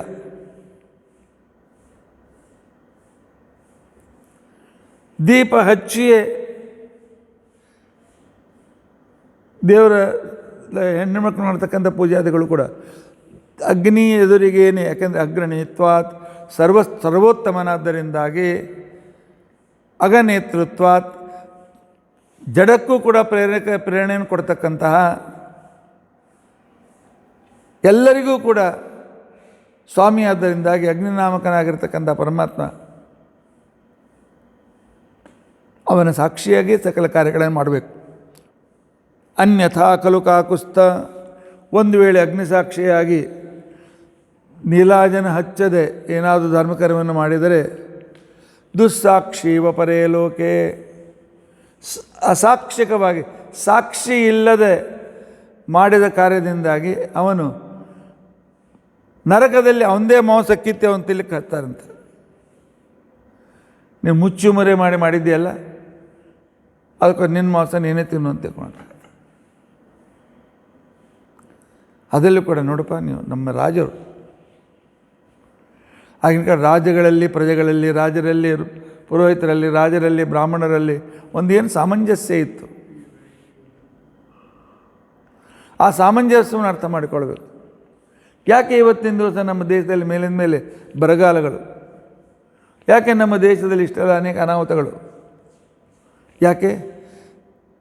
ಸ್ವಾತಂತ್ರ್ಯ ಸಿಕ್ಕ ಕೆಲವೇ ದಿನಗಳಲ್ಲಿ ನಮ್ಮ ದೇಶದಲ್ಲಿ ಅಸಂಖ್ಯ ಲಕ್ಷ ಬ್ರಾಹ್ಮಣರ ಹತ್ಯೆ ನಡೆದಿದೆ. ಬ್ರಾಹ್ಮಣನನ್ನು ಕೊಂದ ಒಬ್ಬ ಬ್ರಾಹ್ಮಣ ಅಂತ ತಿಳ್ಕೊಂಡಂತೇಳಿ ಗಾಂಧಿ ಹತ್ಯೆ ನಂತರ ನಮ್ಮ ದೇಶದಲ್ಲಿ 1,00,000 ಬ್ರಾಹ್ಮಣರನ್ನು ಕೊಂದಿದ್ದಾರೆ.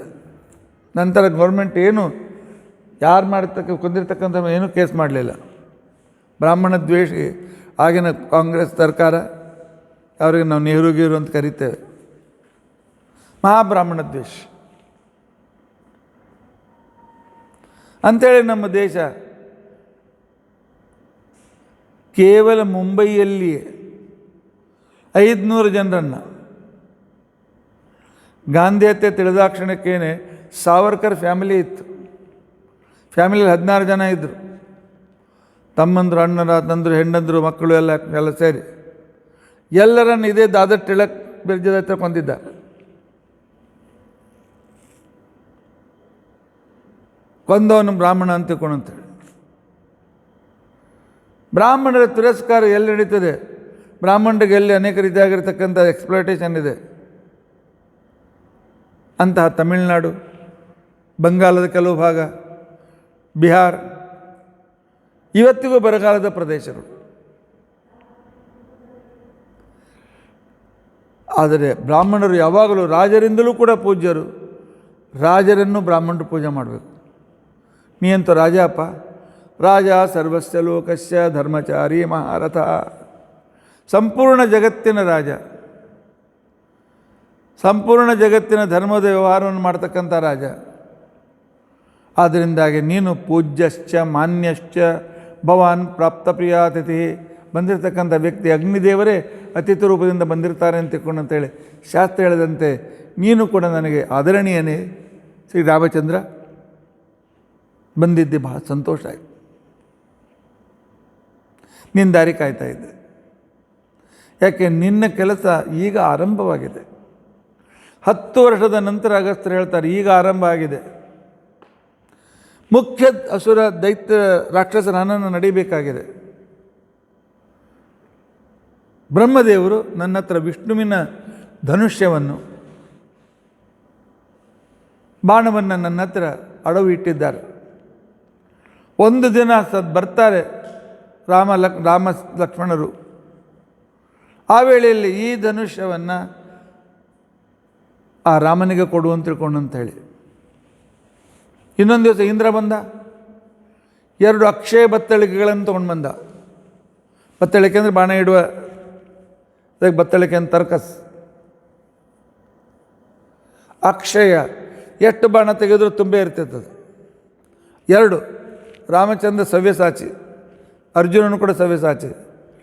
ಎಡಗೈಯನ್ನು ತಗೊಂಡು ಬಾಣ ಬಿಡ್ತಿದ್ದ, ಬಲಗೈಯನ್ನು ತೊಗೊಂಡು ಬಾಣ ಬಿಡ್ತಿದ್ದ.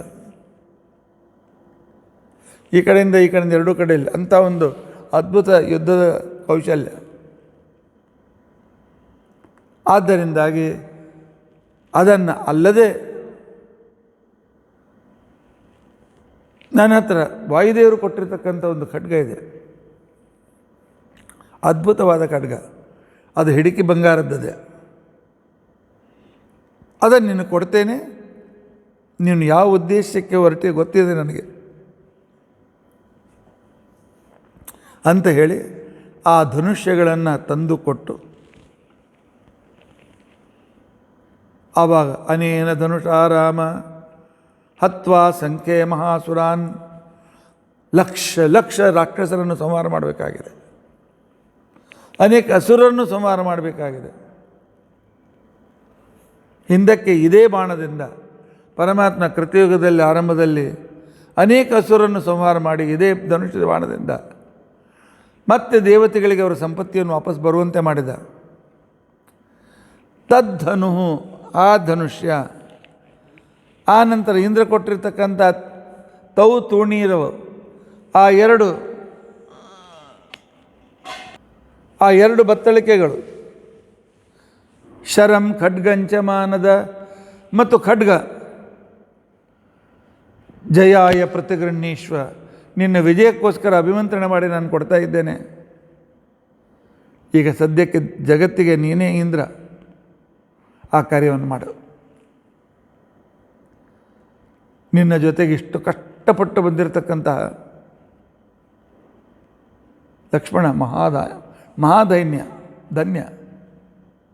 ಅಣ್ಣನ ಸೇವೆ ಮಾಡ್ತಾ ಇದ್ದಾನಲ್ಲ, ಇಂಥ ಧನ್ಯತೆ ಜಗತ್ತಿನಲ್ಲಿ ಯಾರ ಹತ್ರ ಇರಲಿಕ್ಕೆ ಸಾಧ್ಯತೆ ಇದೆ? ಆನಂತರ ಸೀತಾದೇವಿಯ ಸಮಾನರು ಜಗತ್ತಿನಲ್ಲಿ ಯಾರೂ ಸಿಗಲಿಕ್ಕೆ ಸಾಧ್ಯ ಇಲ್ಲ. ಸರ್ವಸಾಮಾನ್ಯವಾಗಿ ಸಾಮಾನ್ಯ ವಿಚಾರ, ಸ್ವಾರ್ಥಿಗಳಾಗಿರ್ತಕ್ಕಂಥ ಹೆಣ್ಮಕ್ಕಳು, ಎಲ್ಲ ಹೆಣ್ಮಕ್ಕಳು ಅಂತ ಹೇಳಿಲ್ಲ ಅಗಸ್ತ್ಯರು, ಸ್ವಾರ್ಥಿಗಳಾಗಿರ್ತಕ್ಕಂಥ ಹೆಣ್ಮಕ್ಕಳು ಎಲ್ಲಿ ತನಕ ಗಂಡನ ಕೈಯಲ್ಲಿ ಹಣ ಓಡಾಡ್ತಾ ಇರ್ತಕ್ಕಂಥ ಸಂದರ್ಭದ ಜೊತೆಗಿರ್ತಾರೆ. ಅವನಿಗೇನಾದರೂ ಕಷ್ಟದ ಪರಿಸ್ಥಿತಿ ಬಂತು ಅಂದರೆ ಓಡಿಸ್ಬಿಡ್ತಾರೆ, ಬಿಟ್ಬಿಡ್ತಾರೆ. ವಿಷಮಾವಸ್ಥೆಯಲ್ಲಿ ಗಂಡನನ್ನು ಬಿಟ್ಟು ಹೋಗ್ಬಿಡ್ತಾರೆ. ಪರಮಾತ್ಮ ಕೆಲವು ವಿಶಿಷ್ಟತೆಯನ್ನು ಅವರಲ್ಲಿ ಇಟ್ಟಿದ್ದಾನೆ.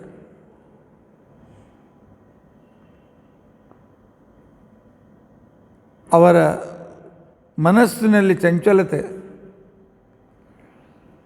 ಅವರಲ್ಲಿರ್ತಕ್ಕಂಥ ಅನಿಶ್ಚಿತತೆ, ಇವತ್ತೊಂದು ವಿಚಾರ, ನಾಳೊಂದು ವಿಚಾರ, ನಾಡದೊಂದು ವಿಚಾರ, ಒಂದೇ ಒಂದು ನಿರ್ಧಾರ ಇಲ್ಲ. ಪ್ರತಿ ಏನು ಹೊಸದು ಬೇಕು. ಅದಕ್ಕೋಸ್ಕರ ಅಗಸ್ತ್ಯರು ಹೇಳ್ತಾರೆ, ಏನಾದರೂ ಕೇಸ್ ಹಾಕೋದಿದ್ರೆ ಅಗಸ್ತ್ಯರ ಮೇಲೆ ಹಾಕಿ. ಅವ್ರು ಹೇಳಿದ ಮಾತ್ರ ಹೇಳ್ತಾ ಇದ್ದೇನೆ. ಮಿಂಚಿನಂತೆ ಚಂಚಲತೆ ಇದೆ, ಮಿಂಚತೆ ಹೋಗ್ತದೆ. ಈಗ ಹೇಳಿದ ಇನ್ನೊಂದು ಕ್ಷಣಕ್ಕೆ ಮುಂದೆ ಸ್ಥಿರ ಇರೋದಿಲ್ಲ. ಕೆಲವು ಸಲ ಅವರ ಮಾತಿನ ತೀಕ್ಷ್ಣತೆ, ಅತಿ ಚೂಪಾಗಿರ್ತಕ್ಕಂತಹ ಖಡ್ಗದ ತುದಿಯಕ್ಕಿಂತಲೂ ತೀಕ್ಷ್ಣವಾಗಿರ್ತದೆ ಅವನ ಮಾತು. ಎದುರಿಗಿನ ವ್ಯಕ್ತಿ ಖಲಾಸ್. ಇನ್ನು ಅವ್ರ ಮನಸ್ಸು ಎಷ್ಟು ಮುಂದೆ ಓಡ್ತದಲ್ಲ, ಹೀಗಿದ್ರೆ ಹೀಗಾಗ್ತದೆ ಅಂತ ತಿಳ್ಕೊಂಡು ಅಂತೇಳಿ. ಗರುಡ ಅನಿಲಯೋ ಶೀಘ್ರಂ, ಗರುಡ ಮತ್ತು ವಾಯುವೇಗವನ್ನು ಮೀರಿರ್ತದೆ ಅವರ ವಿಚಾರ ಸಂಕಲ್ಪ. ಅಂಥ ಒಂದು ಕಲ್ಪನಾ ಲೋಕದಲ್ಲಿರ್ತಾರೆ. ಆದರೆ ಇಂಥವರೆಲ್ಲರೂ ಎಲ್ಲ ಅಲ್ಲ, ಕೆಲವು ಜನ ಇರ್ತಾರೆ. ನಿನ್ನ ಹೆಂಡತಿ ಅಂತೂ ಎಲ್ಲ ದೋಷಗಳಿಂದ ರಹಿತಳಾಗಿದ್ದಾಳೆ. ಮಿಂಚಿನ ಚಂಚಲತೆ, ಶಸ್ತ್ರದ ತೀಕ್ಷ್ಣತೆ, ವಾಯುವನ್ನು ಮೀರಿದ ವೇಗ, ಅಂದರೆ ಮಾನಸಿಕ ವೇಗ. ಇದ್ಯಾವ ದೋಷವು ನಿನ್ನ ಸೀತೆಯಲ್ಲಿ ಇಲ್ಲ. ಈ ಅಂತ ಭವತಾ ಭಾರ್ಯ ದೋಷೈ ಏತೈ ವಿವರ್ಜಿತ ಶ್ಲಾಘ್ಯಾಚ ವ್ಯಪದೇಶಾಚ. ಅತ್ಯಂತ ಒಳ್ಳೆಯ ಯೋಗಿಗಳಾಗಿರ್ತಕ್ಕಂಥದ್ದಳು. ಇವಳ ಆದರ್ಶ ಜಗತ್ತಿಗೆ ಇದೆ. ಋಷಿಗಳಲ್ಲಿ ಅರುಂಧತಿ, ವಶಿಷ್ಠ ಪತ್ನಿ ಅರುಂಧತಿ ಹೇಗೆ ಶ್ರೇಷ್ಠ ಋಷಿಕೆಯರಲ್ಲಿ, ಅದೇ ರೀತಿಯಾಗಿ ಸೀತಾದೇವಿ ಜಗತ್ತಿಗೆ ಶ್ರೇಷ್ಠಳಾಗಿರ್ತಕ್ಕಂಥವಳು. ಶ್ಲಾಘ್ಯಾಚ ಉಪದೇಶಾಚ ಯಥಾ ದೇವೀಷು ಅರುಂಧತಿ. ಅಂಥ ಶ್ರೇಷ್ಠಳಾಗಿದ್ದಾರೆ. ರಾಮ, ನನ್ನ ಆಶ್ರಮದಲ್ಲಿರಬೇಡ. ಇರಬೇಕು ಅಂತ ಬಂದಿಂದ ನನಗೆ ಗೊತ್ತಿದೆ. ಮನಸ್ಸಿನಲ್ಲಿ ಸುತೀಕ್ಷ್ಣನ ಮುಂದೆ ಹೇಳಿ ಬಂದಿದ್ದೆ, ಉಳಿದದ್ದು 2-3 ವರ್ಷ ನಾನು ಅಗಸ್ತ್ಯ ಆಶ್ರಮದಲ್ಲಿದ್ದು ಕಳೀತೇನೆ ಅಂತ ತಿಳ್ಕೊಂಡು ಅಂತೇಳಿ. ಆದರೆ ನೀನು ಬಂದದ್ದು ಪ್ರತಿಜ್ಞೆ ಮಾಡಿ ಬಂದಿದ್ದೆ, ಎಲ್ಲ ಹಸುರನ್ನು ಸಂಹಾರ ಮಾಡ್ತೇನೆ ಅಂತ ತಿಳ್ಕೊಂಡು ಅಂತೇಳಿ. ನಾನು ಆಶ್ರಮದಲ್ಲಿದ್ದರೆ ಯಾರು ಹಸುರು ಬರಲಿಕ್ಕೆ ಸಾಧ್ಯ ಇಲ್ಲ. ಅದಕ್ಕೆ ಇಲ್ಲಿರಬೇಡ. ನೀನು ಬಂದ ಕೆಲಸ ಮಾಡಬೇಕಾಗಿತ್ತಂದರೆ ನೀನು ವಸುದೇವನ ಮಗ ನನಗೆ ಗೊತ್ತಿದೆ. ಆನಂತರ ಉದ್ದೇಶ ತಂದೆ ವಾಕ್ಯ ಪರಿಪಾಲನೆ ಇದ್ದರೂ ಕೂಡ ಅಸುರ ವಿನಾಶ ನಿನ್ನ ಮುಖ್ಯ ಉದ್ದೇಶವಾಗಿದೆ. ನೀನು ಸ್ವತಃ ನಾರಾಯಣ, ಭೂಭಾರ ಹರಣಕ್ಕಾಗಿ ಹುಟ್ಟಿರ್ತಕ್ಕಂಥ ವ್ಯಕ್ತಿ. ನಾನು ತಪಸ್ಸಾಮರ್ಥ್ಯದಿಂದ ಇಲ್ಲಿ ಯಾರೂ ಅಸುರರು ಬರೋದಿಲ್ಲ. ಆದ್ದರಿಂದಾಗಿ ನಿನ್ನ ಉದ್ದೇಶಪೂರ್ತಿಗೆ ನಾನು ಹೇಳ್ತೇನೆ, ಇಲ್ಲಿಂದ 24 ಮೈಲಿಗಳ ಮೇಲೆ ಪಂಚವಟಿ ಅಂತ ತಿಳ್ಕೊಂಡಂತೇಳಿ ಇದೆ. ಅವಾಗ ಇನ್ನೂ ಅದಕ್ಕೆ ನಾಸಿಕ ಅಂತ ಹೆಸರು ಬಂದಿದ್ದಿಲ್ಲ. ನಾಸಿಕ ಅಂತ ಹೆಸರು ಯಾವಾಗ ಬಂತು? ಮುಂದೆ ಯಾವಾಗ ರಾಮ ಶೂರ್ಪಣಕ್ಕೆ ಮೂಗು ಕತ್ತರಿಸ್ತಾನೆ ಅವತ್ತಿನಿಂದ ಆ ಊರಿಗೆ ನಾಸಿಕ ಅಂತ ಹೆಸರು ಬಂತು. ನಾಸಿಕ ಅಂತ ತಿಳ್ಕೊಂಡಂತೇಳಿ. ಆದ್ದರಿಂದಾಗಿ ಅದಕ್ಕೆ ಅಲ್ಲಿರ್ತಕ್ಕಂಥ ಪಂಚವಟಿ, ಅಲ್ಲಿ 5 ವಟಗಳಿವೆ. ಸುಂದರವಾಗಿರ್ತಕ್ಕಂಥ ನದಿ ತೀರ, ಗೋದಾವರಿ ಸಮೃದ್ಧವಾಗಿ ಹರಿತಾ ಇದ್ದಾಳೆ.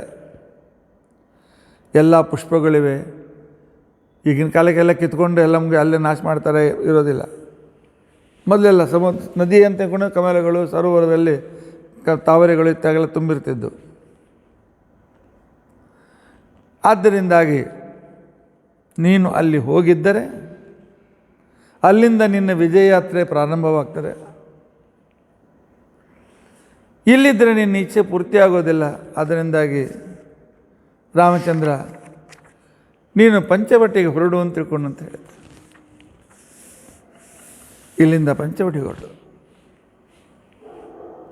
ಅಂಥೇಳಿ ಆದರ ಸತ್ಕಾರ ಮಾಡಿ ಬೀಳ್ಕೊಟ್ಟಿದ್ದಾರೆ. ಅದನ್ನು ಹೇಳ್ತಾರೆ ಅಗಸ್ತ್ಯರು. ಹೃದಯಂಚತೆ ಛಂದೋ ವಿಜ್ಞಾಪ್ಯಂ ತಪಸಾಮಯ. ನನ್ನ ತಪಸ್ಸಿನಿಂದ ನಿನ್ನ ಮನಸ್ಸಿನಲ್ಲಿ ಏನಿದೆ ಗೊತ್ತಿದೆ. ಪಿತೃವಾಕ್ಯ ಪರಿಪಾಲನೆಯವದಿಂದ ಸಂಪೂರ್ಣ ವಿಶಾಲವಾಗಿರ್ತಕ್ಕಂಥ ಈ ಭಾರತ ದೇಶದಲ್ಲಿ ಅಡಗಿದ ಎಲ್ಲ ಅಸುರರನ್ನು ಕೊಲ್ಲಬೇಕಾಗಿದೆ. ಅತಸ್ತ್ವಮಹಂ ಭೂಮಿ ಗಚ್ಚ ಪಂಚವಟಿ ಮಿತ. ಇಲ್ಲಿಂದ 2 ಯೋಜನದ ಮೇಲೆ ಇರತಕ್ಕಂಥ ಪಂಚವಟಿಗೆ ಹೋಗುವಂತಿಕೊಂಡು ಅಂತ ಹೇಳಿ ಕಳಿಸಿದ್ದ. ಮುಂದೆ ಹೋಗ್ತಾ ಹೋಗ್ತಾ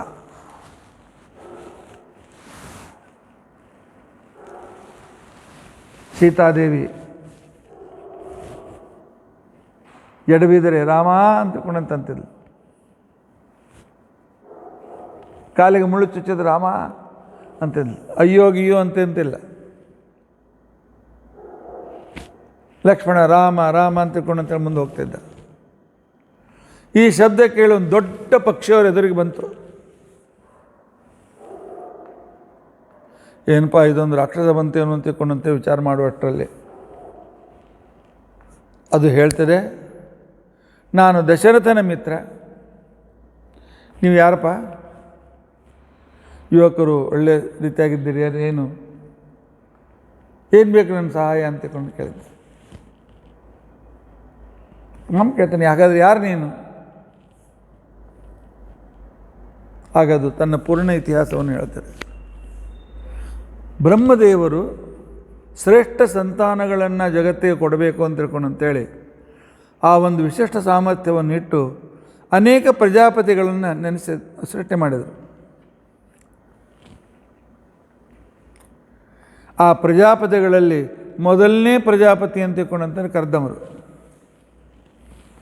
ಎರಡನೆಯವರು ವಿಕೃತಿ, ಮೂರನೆಯವರು ಸೇಠ, ನಾಲ್ಕನೆಯವರು ಸಂಶ್ರಯ, 5 ಸ್ಥಾಣು, 5 ಪ್ರಜಾಪತಿ, 6 ಸ್ಥಾಣು, 7ನೆಯವರು ಮರೀಚಿ,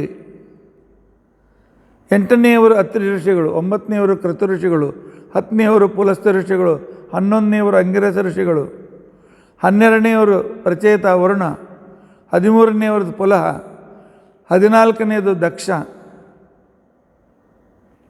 15 ವಿವಸ್ವಾನ್, 16 ಅರಿಷ್ಟನೇಮಿ, 17ನೇವರೇ ಕಶ್ಯಪರು. ಇವರೇ ಕೊನೆ ಪ್ರಜಾಪತಿಗಳು. ಸದ್ಯಕ್ಕೆ ಪ್ರಜಾಪತಿ ಅಂತಂದರೆ ಅನೇಕ ಶ್ರೇಷ್ಠ ಪ್ರಜೆಗಳನ್ನು ಹುಟ್ಟಿಸ್ಲಿಕ್ಕೆ ಕಾರಣರಾಗಿ ಅವರೆಲ್ಲ ಯೋಗಕ್ಷೇಮವನ್ನು ನೋಡಿಕೊಳ್ತಕ್ಕಂಥ ತಪಸ್ಸಾಮರ್ಥ್ಯ ಇರತಕ್ಕಂಥವರು. ಅವನಿಗೆ ದಕ್ಷ ಪ್ರಜಾಪತಿಯಿಂದ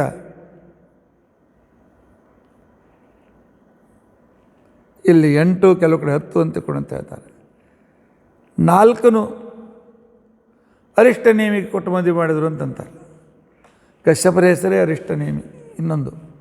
ಆದ್ದರಿಂದಾಗಿ 14 ಜನರ ದಕ್ಷ ಕನ್ಯೆಯರನ್ನು ಅಗಸ್ತ್ಯರು ಮದುವೆ ಆಗ್ತಾರೆ. 14 ಜನರನ್ನು ಮದುವೆ ಆಗಿರತಕ್ಕಂಥ ಇವರಲ್ಲಿ ಅದಿತಿಯಲ್ಲಿ ಆದಿತ್ಯರು ದೇವತೆಗಳು ಅವತಾರ ಮಾಡ್ತಾರೆ, ದಿತಿಯಲ್ಲಿ ದೈತ್ಯರು ಅವತಾರ ಮಾಡ್ತಾರೆ, ಧನುವಿನಲ್ಲಿ ದಾನವರು, ಅಶ್ವಗ್ರೀವಾದಿ ದಾನವರು ಹುಡ್ತಾರೆ. ಆನಂತರ ಕಾಲಿಕಾ ಅಂತಕ್ಕಂಥವಳಲ್ಲಿ ನರಕ ಮತ್ತು ಕಾಲಂತನ ಮಕ್ಕಳು ಹುಡ್ತಾರೆ.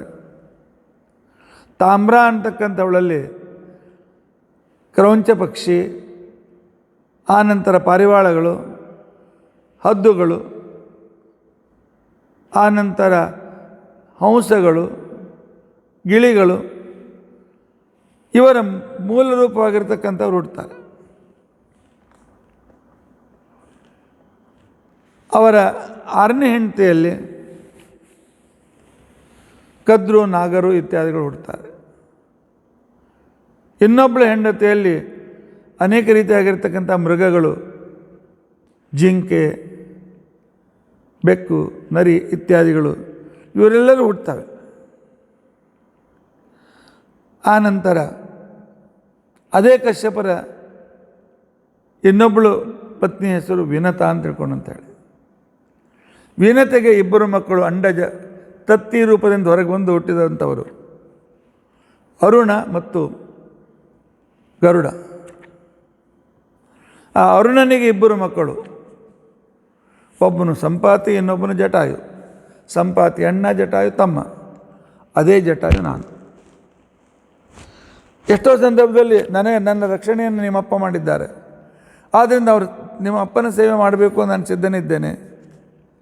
ಇದೇ ಏರಿಯಾದಲ್ಲಿ ಓಡಾಡ್ತಿರ್ತೇನೆ. ಏನಾದರೂ ಅನಾನುಕೂಲತೆ ಬಂದರೆ ನನ್ನ ಹೆಸರು ಹೇಳಿ ಬರ್ತೇನೆ, ನಿಮ್ಮ ಸೇವೆಯನ್ನು ಮಾಡ್ತೇನೆ, ಅನುಕೂಲ ಮಾಡಿಕೊಡ್ತೇನೆ ಅಂತ ಆ ಕಾಲದಲ್ಲಿ ತನ್ನ ಪರಿಚಯವನ್ನು ಕೊಟ್ಟಿದೆ ಜಟಾಯು. ಅಂದರೆ ಹಕ್ಕಿಗಳು ಕೂಡ ಮಿತ್ರರಾಗಿರ್ತಾ ಇದ್ದರು. ಆಮೇಲೆ ಇನ್ನೊಂದೇನು ಹೇಳ್ತು ಅಂತಂದರೆ, ಬ್ರಹ್ಮದೇವರಿಂದ ಹುಟ್ಟಿದ ಬ್ರಾಹ್ಮಣ ಜಾತಿ, ಬ್ರಾಹ್ಮಣೋಸ್ಯ ಮುಖ ಮಾಸೀದ್ ಬಾಹುರಾಜನ್ಯಕೃತ ಊರು ತದಸ್ಯ ಯದ್ವೈಶ್ಯ ಪದ್ಭ್ಯಾಂ ಶೂದ್ರೋ ಅಜಾಯತ ಅಂತ ತಿಳ್ಕೊಂಡು ಅಂತೇಳಿ. ಅದೇ ರೀತಿಯಾಗಿ ಕಶ್ಯಪನ ಮುಖದಿಂದ ಬ್ರಾಹ್ಮಣರು, ಬಾಹುಗಳಿಂದ ಕ್ಷತ್ರಿಯರು, ತೊಡೆಗಳಿಂದ ವೈಶ್ಯರನ್ನು, ಪಾದಗಳಿಂದ ಶೂದ್ರರನ್ನು ತನ್ನ ತಪಸ್ಸಾಮರ್ಥ್ಯದಿಂದ ಆ ಸಂತತಿಯನ್ನು ಮುಂದುವರಿಸಿದ್ದಾರೆ. ಅವರ ಮಕ್ಕಳು ಮೊಮ್ಮಕ್ಕಳ ಮುಂದೆ ಹೋಗ್ತಾ ಇರಿ ಅಂತ. ಇಂಥ ಅದ್ಭುತವಾಗಿರ್ತಕ್ಕಂಥ ಸಾಮರ್ಥ್ಯ ಇದ್ದವರು ಕಶ್ಯಪರು. ಆಗ ರಾಮ ಅದನ್ನು ಮೈಮೇಲೆ ಕೈ ಆಡಿಸಿ ಸಮಾಧಾನಪಡಿಸಿ ನೀರು ಕುಡಿಸಿ ಹಣ್ಣು ಹಂಪಲುಗಳನ್ನು ಕೊಟ್ಟು, ಅವಕಾಶ ಇದ್ದಾಗ ನಿನ್ನನ್ನು ಕರಿತೇವೆ ಬಾ ಅಂತ ತಿಳ್ಕೊಂಡು ಅಂತೇಳಿ ಆ ಕಾಲದಲ್ಲಿ ಜಟಾಯುನನ್ನು ಸಂತೋಷಪಡಿಸಿ ರಾಮ ಲಕ್ಷ್ಮಣನು ಮುಂದೆ ಬಂದಿದ್ದ. ಅಲ್ಲಿಂದ 12 ಮೈಲ್ ದಾಟಿದ ನಂತರ ನೋಡ್ತಾರೆ 5 ವಟವೃಕ್ಷಗಳು ಒಂದಕ್ಕೊಂದು ಸಾಧಾರಣ ಒಂದು 30 ಸ್ಕ್ವೇರ್ ಯಾರ್ಡ್ ಏರಿಯಾದಲ್ಲಿ 5 ವೃಕ್ಷಗಳಿವೆ. ಇವತ್ತಿಗೂ ನೋಡ್ಲಿಕ್ಕೆ ಸಿಗ್ತದೆ. ನಾವು ಸಣ್ಣವರಿದ್ದಾಗೂ ನೋಡಿದ್ದೀವಿ. ಸಣ್ಣವರಿದ್ದಾಗ ಅಲ್ಲಿ ಕೇವಲ ಗಿಡಗಳೇ ಇದ್ದವು. ಈಗ ಅಂಗಡಿಗಳು, ಮನೆಗಳು, 3-4 ಮಂದಿರಗಳು, ಬಟ್ ಬಂದು ಇನ್ನೂ ಅಡವಿ ಅಂತ ಅನಿಸೋದೇ ಇಲ್ಲ.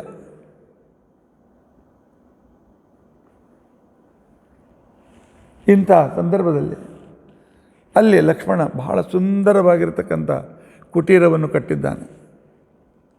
ರಾಮ ಹೇಳಿದೆ, ಉಳಿದ ಎಲ್ಲ ಸಮಯ ಇಲ್ಲೇ ಕಳೆಯೋಣ ಅಂತ. ಇಲ್ಲಿದ್ದು ಅಸುರರನ್ನು ಕೆಣಕೋಣ, ಆ ರಾಕ್ಷಸರನಿಗೆ ಏನಾದರೂ ನೆವ ಮಾಡಿ ಅವ್ರ ಹತ್ಯೆ ಪ್ರಾರಂಭ ಮಾಡಿ ಸಂಪೂರ್ಣ ರಾಕ್ಷಸ ಕುಲವನ್ನೇ ನಾಶಪಡಿಸೋಣ ಅಂಥೇಳಿ ಪ್ರತಿಜ್ಞೆಯನ್ನು ಮಾಡಿ, ಆಗ ರಾಮ ಲಕ್ಷ್ಮಣ ಸೀತೆಯರು ಆ ಸುಂದರವಾಗಿರ್ತಕ್ಕಂಥ ಪಂಚವಟಿಯಲ್ಲಿ ಸಮೀಪದಲ್ಲಿ ಗೋದಾವರಿ ನದಿ ಭಾಳ ಆದರೆ 5ರಿಂದ 8 ನಿಮಿಷ ಅಥವಾ 10 ನಿಮಿಷ ಹಿಡಿತದೆ ನಡೀತಾ ಹೋದರೆ ಗೋದಾವರಿ ನದಿ. ಆ ಗೋದಾವರಿ ನದಿಯ ಸಮೀಪದಲ್ಲಿ ಇದ್ದುಕೊಂಡು ಸುಖವಾಗಿ ವಾಸವನ್ನು ಮಾಡ್ತಾ ಇದ್ದಾರೆ. ಆದರೆ ಸಾಧಕರು ಕೇವಲ ಸುಖ ಪಡಲಿಕ್ಕೆ ಬಂದಿರೋದಿಲ್ಲ, ಜಗತ್ತಿಗೆ ಉಪಕಾರಕ್ಕೆ ಬಂದಿರ್ತಾರೆ. ಅದಕ್ಕೋಸ್ಕರ ತಮ್ಮ ಜೀವನದಲ್ಲಿ ಹೆಜ್ಜೆ ಹೆಜ್ಜೆಗೂ ಬೇಕಾದಷ್ಟು ಸಂಕಷ್ಟಗಳನ್ನು ಎದುರಿಸ್ತಾರೆ. ಆ ಪಂಚವಟಿಯಲ್ಲಿ ಇರತಕ್ಕಂಥ ಸಂದರ್ಭದಲ್ಲಿ ಏನಾಯಿತು? ಆ ಪಂಚವಟಿಯ ಪ್ರದೇಶದ ಮುಂದಿನ ಪ್ರದೇಶವೇ ದಂಡಕಾರಣ್ಯ ಅಂತ ತಿಳ್ಕೊಂಡಂತೆ ಅನಿಸ್ಕೊಳ್ತಾರೆ. ದಂಡಕಾರಣ್ಯ ಅಂತ ತಿಳ್ಕೊಂಡಂತಂದರೆ ಇವತ್ತಿನ ಛತ್ತೀಸ್ಗಢ ಬಸ್ತರ್ ಜಿಲ್ಲೆ, ಆಂಧ್ರ, ಕರ್ನಾಟಕ, ಮಹಾರಾಷ್ಟ್ರದ ಮತ್ತು ಒರಿಸ್ಸಾ ಬಾರ್ಡರ್ ಪ್ರದೇಶಗಳು. ಯಾವುದಕ್ಕೆ ನಾವು ಇವತ್ತು ಆಧುನಿಕ ಕಾಲದಲ್ಲಿ ರಾಯಲಸೀಮೆ ಅಂತ ತಿಳ್ಕೊಂಡಂತ ಕರೀತೇವೆ. ಹೆಚ್ಚಿನ ಭಾಗ ಆಂಧ್ರ ಪ್ರದೇಶ. ಆ ರಾಯಲಸೀಮೆ ಇಲ್ಲಿ ಕೇವಲ ಬರಗಾಲ. ಮನುಷ್ಯರು ಬಹಳ ಕಡಿಮೆ ಇರ್ತಾಯಿದ್ರು.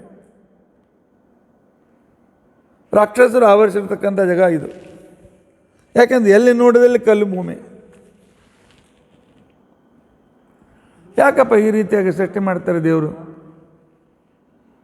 ಅಂತ ಅಂದರೆ ಅದಕ್ಕೋಸ್ಕರ ಒಂದು ಕಥೆಯನ್ನು ಹೇಳ್ತಾರೆ. ಇಕ್ಷ್ವಾಕು ವಂಶದಲ್ಲಿ ಒಬ್ಬ ಮಗ ಹುಟ್ಟಿದ, ಒಬ್ಬ ಸಂತಾನ ಹುಟ್ಟಿತು, ದಂಡಕ ಅಂತ ತಿಳ್ಕೊಂಡಂತೇಳಿ. ಈ ದಂಡಕ ಮಹಾಮೂರ್ಖ. ಸಂಪೂರ್ಣ ವಿಶಾಲವಾದ ರಾಜ್ಯ ಇತ್ತು, ಆದರೆ ತಲೆ ತಿರುಕ. ಯಾವಾಗ ಏನು ಬರ್ತದೆ ಆ ರೀತಿಯಾಗಿ ಇನ್ನೊಂದು ಪುರಾಣ ಹೇಳ್ತಾ ಅಂತ ಒಂದು ರೋಗ ಇತ್ತು ಅವನಿಗೆ ಅಂತ ತಿಳ್ಕೊಂಡಂತೆ. ಉನ್ಮತ್ತ, ಘೋರ, ಒಂದ್ಸಲ ಅತೀ ಹಸುವಿನಿಗಿಂತಲೂ ಸಾಧು ವ್ಯವಹಾರ, ಒಂದು ಸಲ ಅತೀ ವಿಪರೀತವಾದಂಥ ಅತಿ ಕೆಟ್ಟ ವ್ಯವಹಾರ. ಶುಕ್ರಾಚಾರ್ಯರು ಇವನು ಮೇಲಿನ ಮೇಲೆ ಅವರು ಆಶ್ರಮಕ್ಕೆ ಹೋಗ್ತಾ ಇದ್ದ. ಒಳ್ಳೆಯ ರಾಜ್ಯದಿಂದ ಬಂದಿರತಕ್ಕಂಥ ವ್ಯಕ್ತಿ. ವಿಂಧ್ಯ ಪರ್ವತದಿಂದ ನೀಲಗಿರಿ ಪರ್ವತವರೆಗೂ, ನೀಲ ಪರ್ವತದವರೆಗೂ ಇರ್ತಕ್ಕಂಥ ಭಾಗ. ಅಲ್ಲಿ ಶುಕ್ರಾಚಾರ್ಯ ಆಶ್ರಮವನ್ನು ಕಟ್ಕೊಂಡಿದ್ರು. ಮೇಲಿನ ಮೇಲೆ ಆಶ್ರಮಕ್ಕೆ ಬರ್ತಾ ಇದ್ದ. ಒಂದು ಸಲ ಬಂದಾಗ ಶುಕ್ರಾಚಾರ್ಯ ಇರಲಿಲ್ಲ. ಅವರ ಮಗಳಾಗಿರ್ತಕ್ಕಂಥ ಅರಜ ಅಂತಕ್ಕಂಥವಳು ಅವನಿಗೆಲ್ಲ ನೀರು ಹಣ್ಣು ಎಲ್ಲ ತಂದುಕೊಟ್ಟು ವ್ಯವಸ್ಥೆ ಮಾಡಿದ್ದ. ಮನುಷ್ಯನ ಮನಸ್ಸು ಬಹಳ ವಿಕೃತ. ಅರಜ ಅಂತನ್ನ ನೋಡಿಕೊಂಡು ವಿಚಾರ ಮಾಡದೆ ಬಹಳ ವಿನಯಭಂಗವನ್ನು ಮಾಡ್ತಾನೆ. ಶುಕ್ರಾಚಾರ್ಯರಿಗೆ ತಿಳಿದಾಕ್ಷಣಕ್ಕೇನೆ ಆ ಕಾಲದಲ್ಲಿ ಅವರು ಹೇಳ್ತಾರೆ, ನೋಡು, ಇಲ್ಲಿಂದ ಪ್ರಾರಂಭ ಮಾಡಿಕೊಂಡು ನಿನ್ನ ರಾಜ್ಯದ ಏನು ಸಂಪೂರ್ಣ ದಕ್ಷಿಣ ಭಾಗ ಇದೆ, ಸುಮಾರು 100 ಅಥವಾ 400 ಯೋಜನ ಅಂತಂದರೆ ಇಲ್ಲಿಂದ ಪ್ರಾರಂಭ ಮಾಡಿಕೊಂಡು ಸುಮಾರು 2000 ಕಿಲೋಮೀಟರ್, 1200 ಕಿಲೋಮೀಟರ್ ದಿಂದ 2000 ಕಿಲೋಮೀಟರ್ವರೆಗೆ ಇರ್ತಕ್ಕಂಥ ಸ್ಥಳದ ಮೇಲೆ ಇಂದ್ರ ಕಲ್ಲಿನ ಮಳೆಯನ್ನು ಸುರಿತಾನೆ. ಕಲ್ಲಿನ ಮಳೆಯನ್ನು ಸುರಿದಿರ್ತಕ್ಕಂಥ ಸಂದರ್ಭದಲ್ಲಿ ಆಗ ಸಂಪೂರ್ಣ ದೇಶ ಬರಡಾಗಿ ಹೋಗ್ತದೆ. ನಿನ್ನಿಂದಾಗಿ ನಗರ ಅರಣ್ಯವಾಗ್ತದೆ. ಅದಕ್ಕೆ ದಂಡಕ ಅರಣ್ಯ. ಸಂಪೂರ್ಣ ರಾಯಲಸೀಮಾ ಏರಿಯಾ, ಛತ್ತೀಸ್ಗಢದಿಂದ ಹಿಡಿದುಕೊಂಡು ಆಂಧ್ರ ಪ್ರದೇಶದ ಕೊನೆಯವರೆಗೂ ಮಹಾರಾಷ್ಟ್ರ ಕರ್ನಾಟಕದ ಭಾಗವೂ ಬಂತು. ಅದಕ್ಕೋಸ್ಕರ ದಿನಾಲು ಸಂಧ್ಯಾವನದಲ್ಲಿ ದಂಡಕಾರಣ್ಯ ದೇಶೆ ಗೋದಾವರಿಯ ದಕ್ಷಿಣೇ ತೀರೆ ಸಂಧ್ಯಾವನದಲ್ಲಿ ದಿನಾಲು ದಂಡಕಾರಣ್ಯವನ್ನು ನೆನೆಸ್ತೇವೆ. ನಾವಿರೋದು ಮಹಾರಾಷ್ಟ್ರ ಕರ್ನಾಟಕದ ದಂಡಕಾರಣ್ಯ. ಮಹಾರಾಷ್ಟ್ರದಿಂದ ಹಿಡಿದುಕೊಂಡು ನಾಸಿಕ್ನಿಂದ ಪ್ರಾರಂಭ ಮಾಡಿ ಪೂರ್ತಿ ದಕ್ಷಿಣ ದೇಶ. ಅದಕ್ಕೆ ದಂಡಕಾರಣ್ಯ ಅಂತ ಇಟ್ಕೊಂಡು ಅಂತೇಳಿ ಕರೀತಾರೆ. ಅದರ ಒಂದು ಭಾಗವಾಗಿರ್ತಕ್ಕಂಥದ್ದು ಪಂಚವಟಿ. ಅಲ್ಲಿ ನಿಂತು ಪರಮಾತ್ಮ ರಾಮಚಂದ್ರ ತನ್ನ ಯಾವ ಲೀಲೆಗಳ ತೋರಿಸಿದ, ತನ್ನ ಯಾವ ವಿಶಿಷ್ಟತೆಗಳನ್ನು ಜಗತ್ತಿಗೆ ವ್ಯಕ್ತಪಡಿಸಿದ ಅನ್ನೋದನ್ನು ನಾಳೆ ನಾವು ತಿಳಿದುಕೊಳ್ಳಿಕ್ಕೆ ಪ್ರಯತ್ನಿಸೋಣ. ನಾಳೆನಿಂದ ನವರಾತ್ರಿ ಪ್ರಾರಂಭ. ಆಚಾರ್ಯ, ಏನು ಕೊರೋನಾದೊಳಗೆ ನೀವು ಪಂಚಾಂಗೆಲ್ಲ ಮರೆತುಬಿಟ್ರೇನು? ಮರ್ತಿಲ್ಲ. ಅಶ್ವಿನ ಮಾಸದಲ್ಲಿ ದೇವಿ ನವರಾತ್ರಿ, ನಾಳಿನಿಂದ ಮಧ್ವ ನವರಾತ್ರಿ, ಮಾಘಶುದ್ಧ ಇವತ್ತಿನಿಂದ, ನಾಳೆಯಿಂದಲ್ಲ ಇವತ್ತಿನಿಂದ ಮಧ್ವ ನವರಾತ್ರಿ ಪ್ರಾರಂಭ. 9 ದಿವಸ ನಾವೆಲ್ಲ ನವರಾತ್ರಿಯನ್ನು ಮಾಡಬೇಕು. ನವರಾತ್ರಿಯಲ್ಲಿ ಅಖಂಡ ದೀಪ. ಆದರೆ ಮುಂದೆ ನವಮಿಯ ದಿವಸ ವಾಯುದೇವರು ಭೂಮಿಗೆ ಬರ್ತಾರೆ. ವಾಯುದೇವರು ಹೇಳಿದ್ದಾರೆ, ಎಣ್ಣೆ ತುಪ್ಪ ದೀಪ ಹಚ್ಚಿದ್ರೂ ಸಂತೋಷ, ಹಸದೇ ಇದ್ದು ನಡೀತದೆ, ಜ್ಞಾನ ದೀಪ ಮಾತ್ರ ಬೆಳಗಲೇಬೇಕು.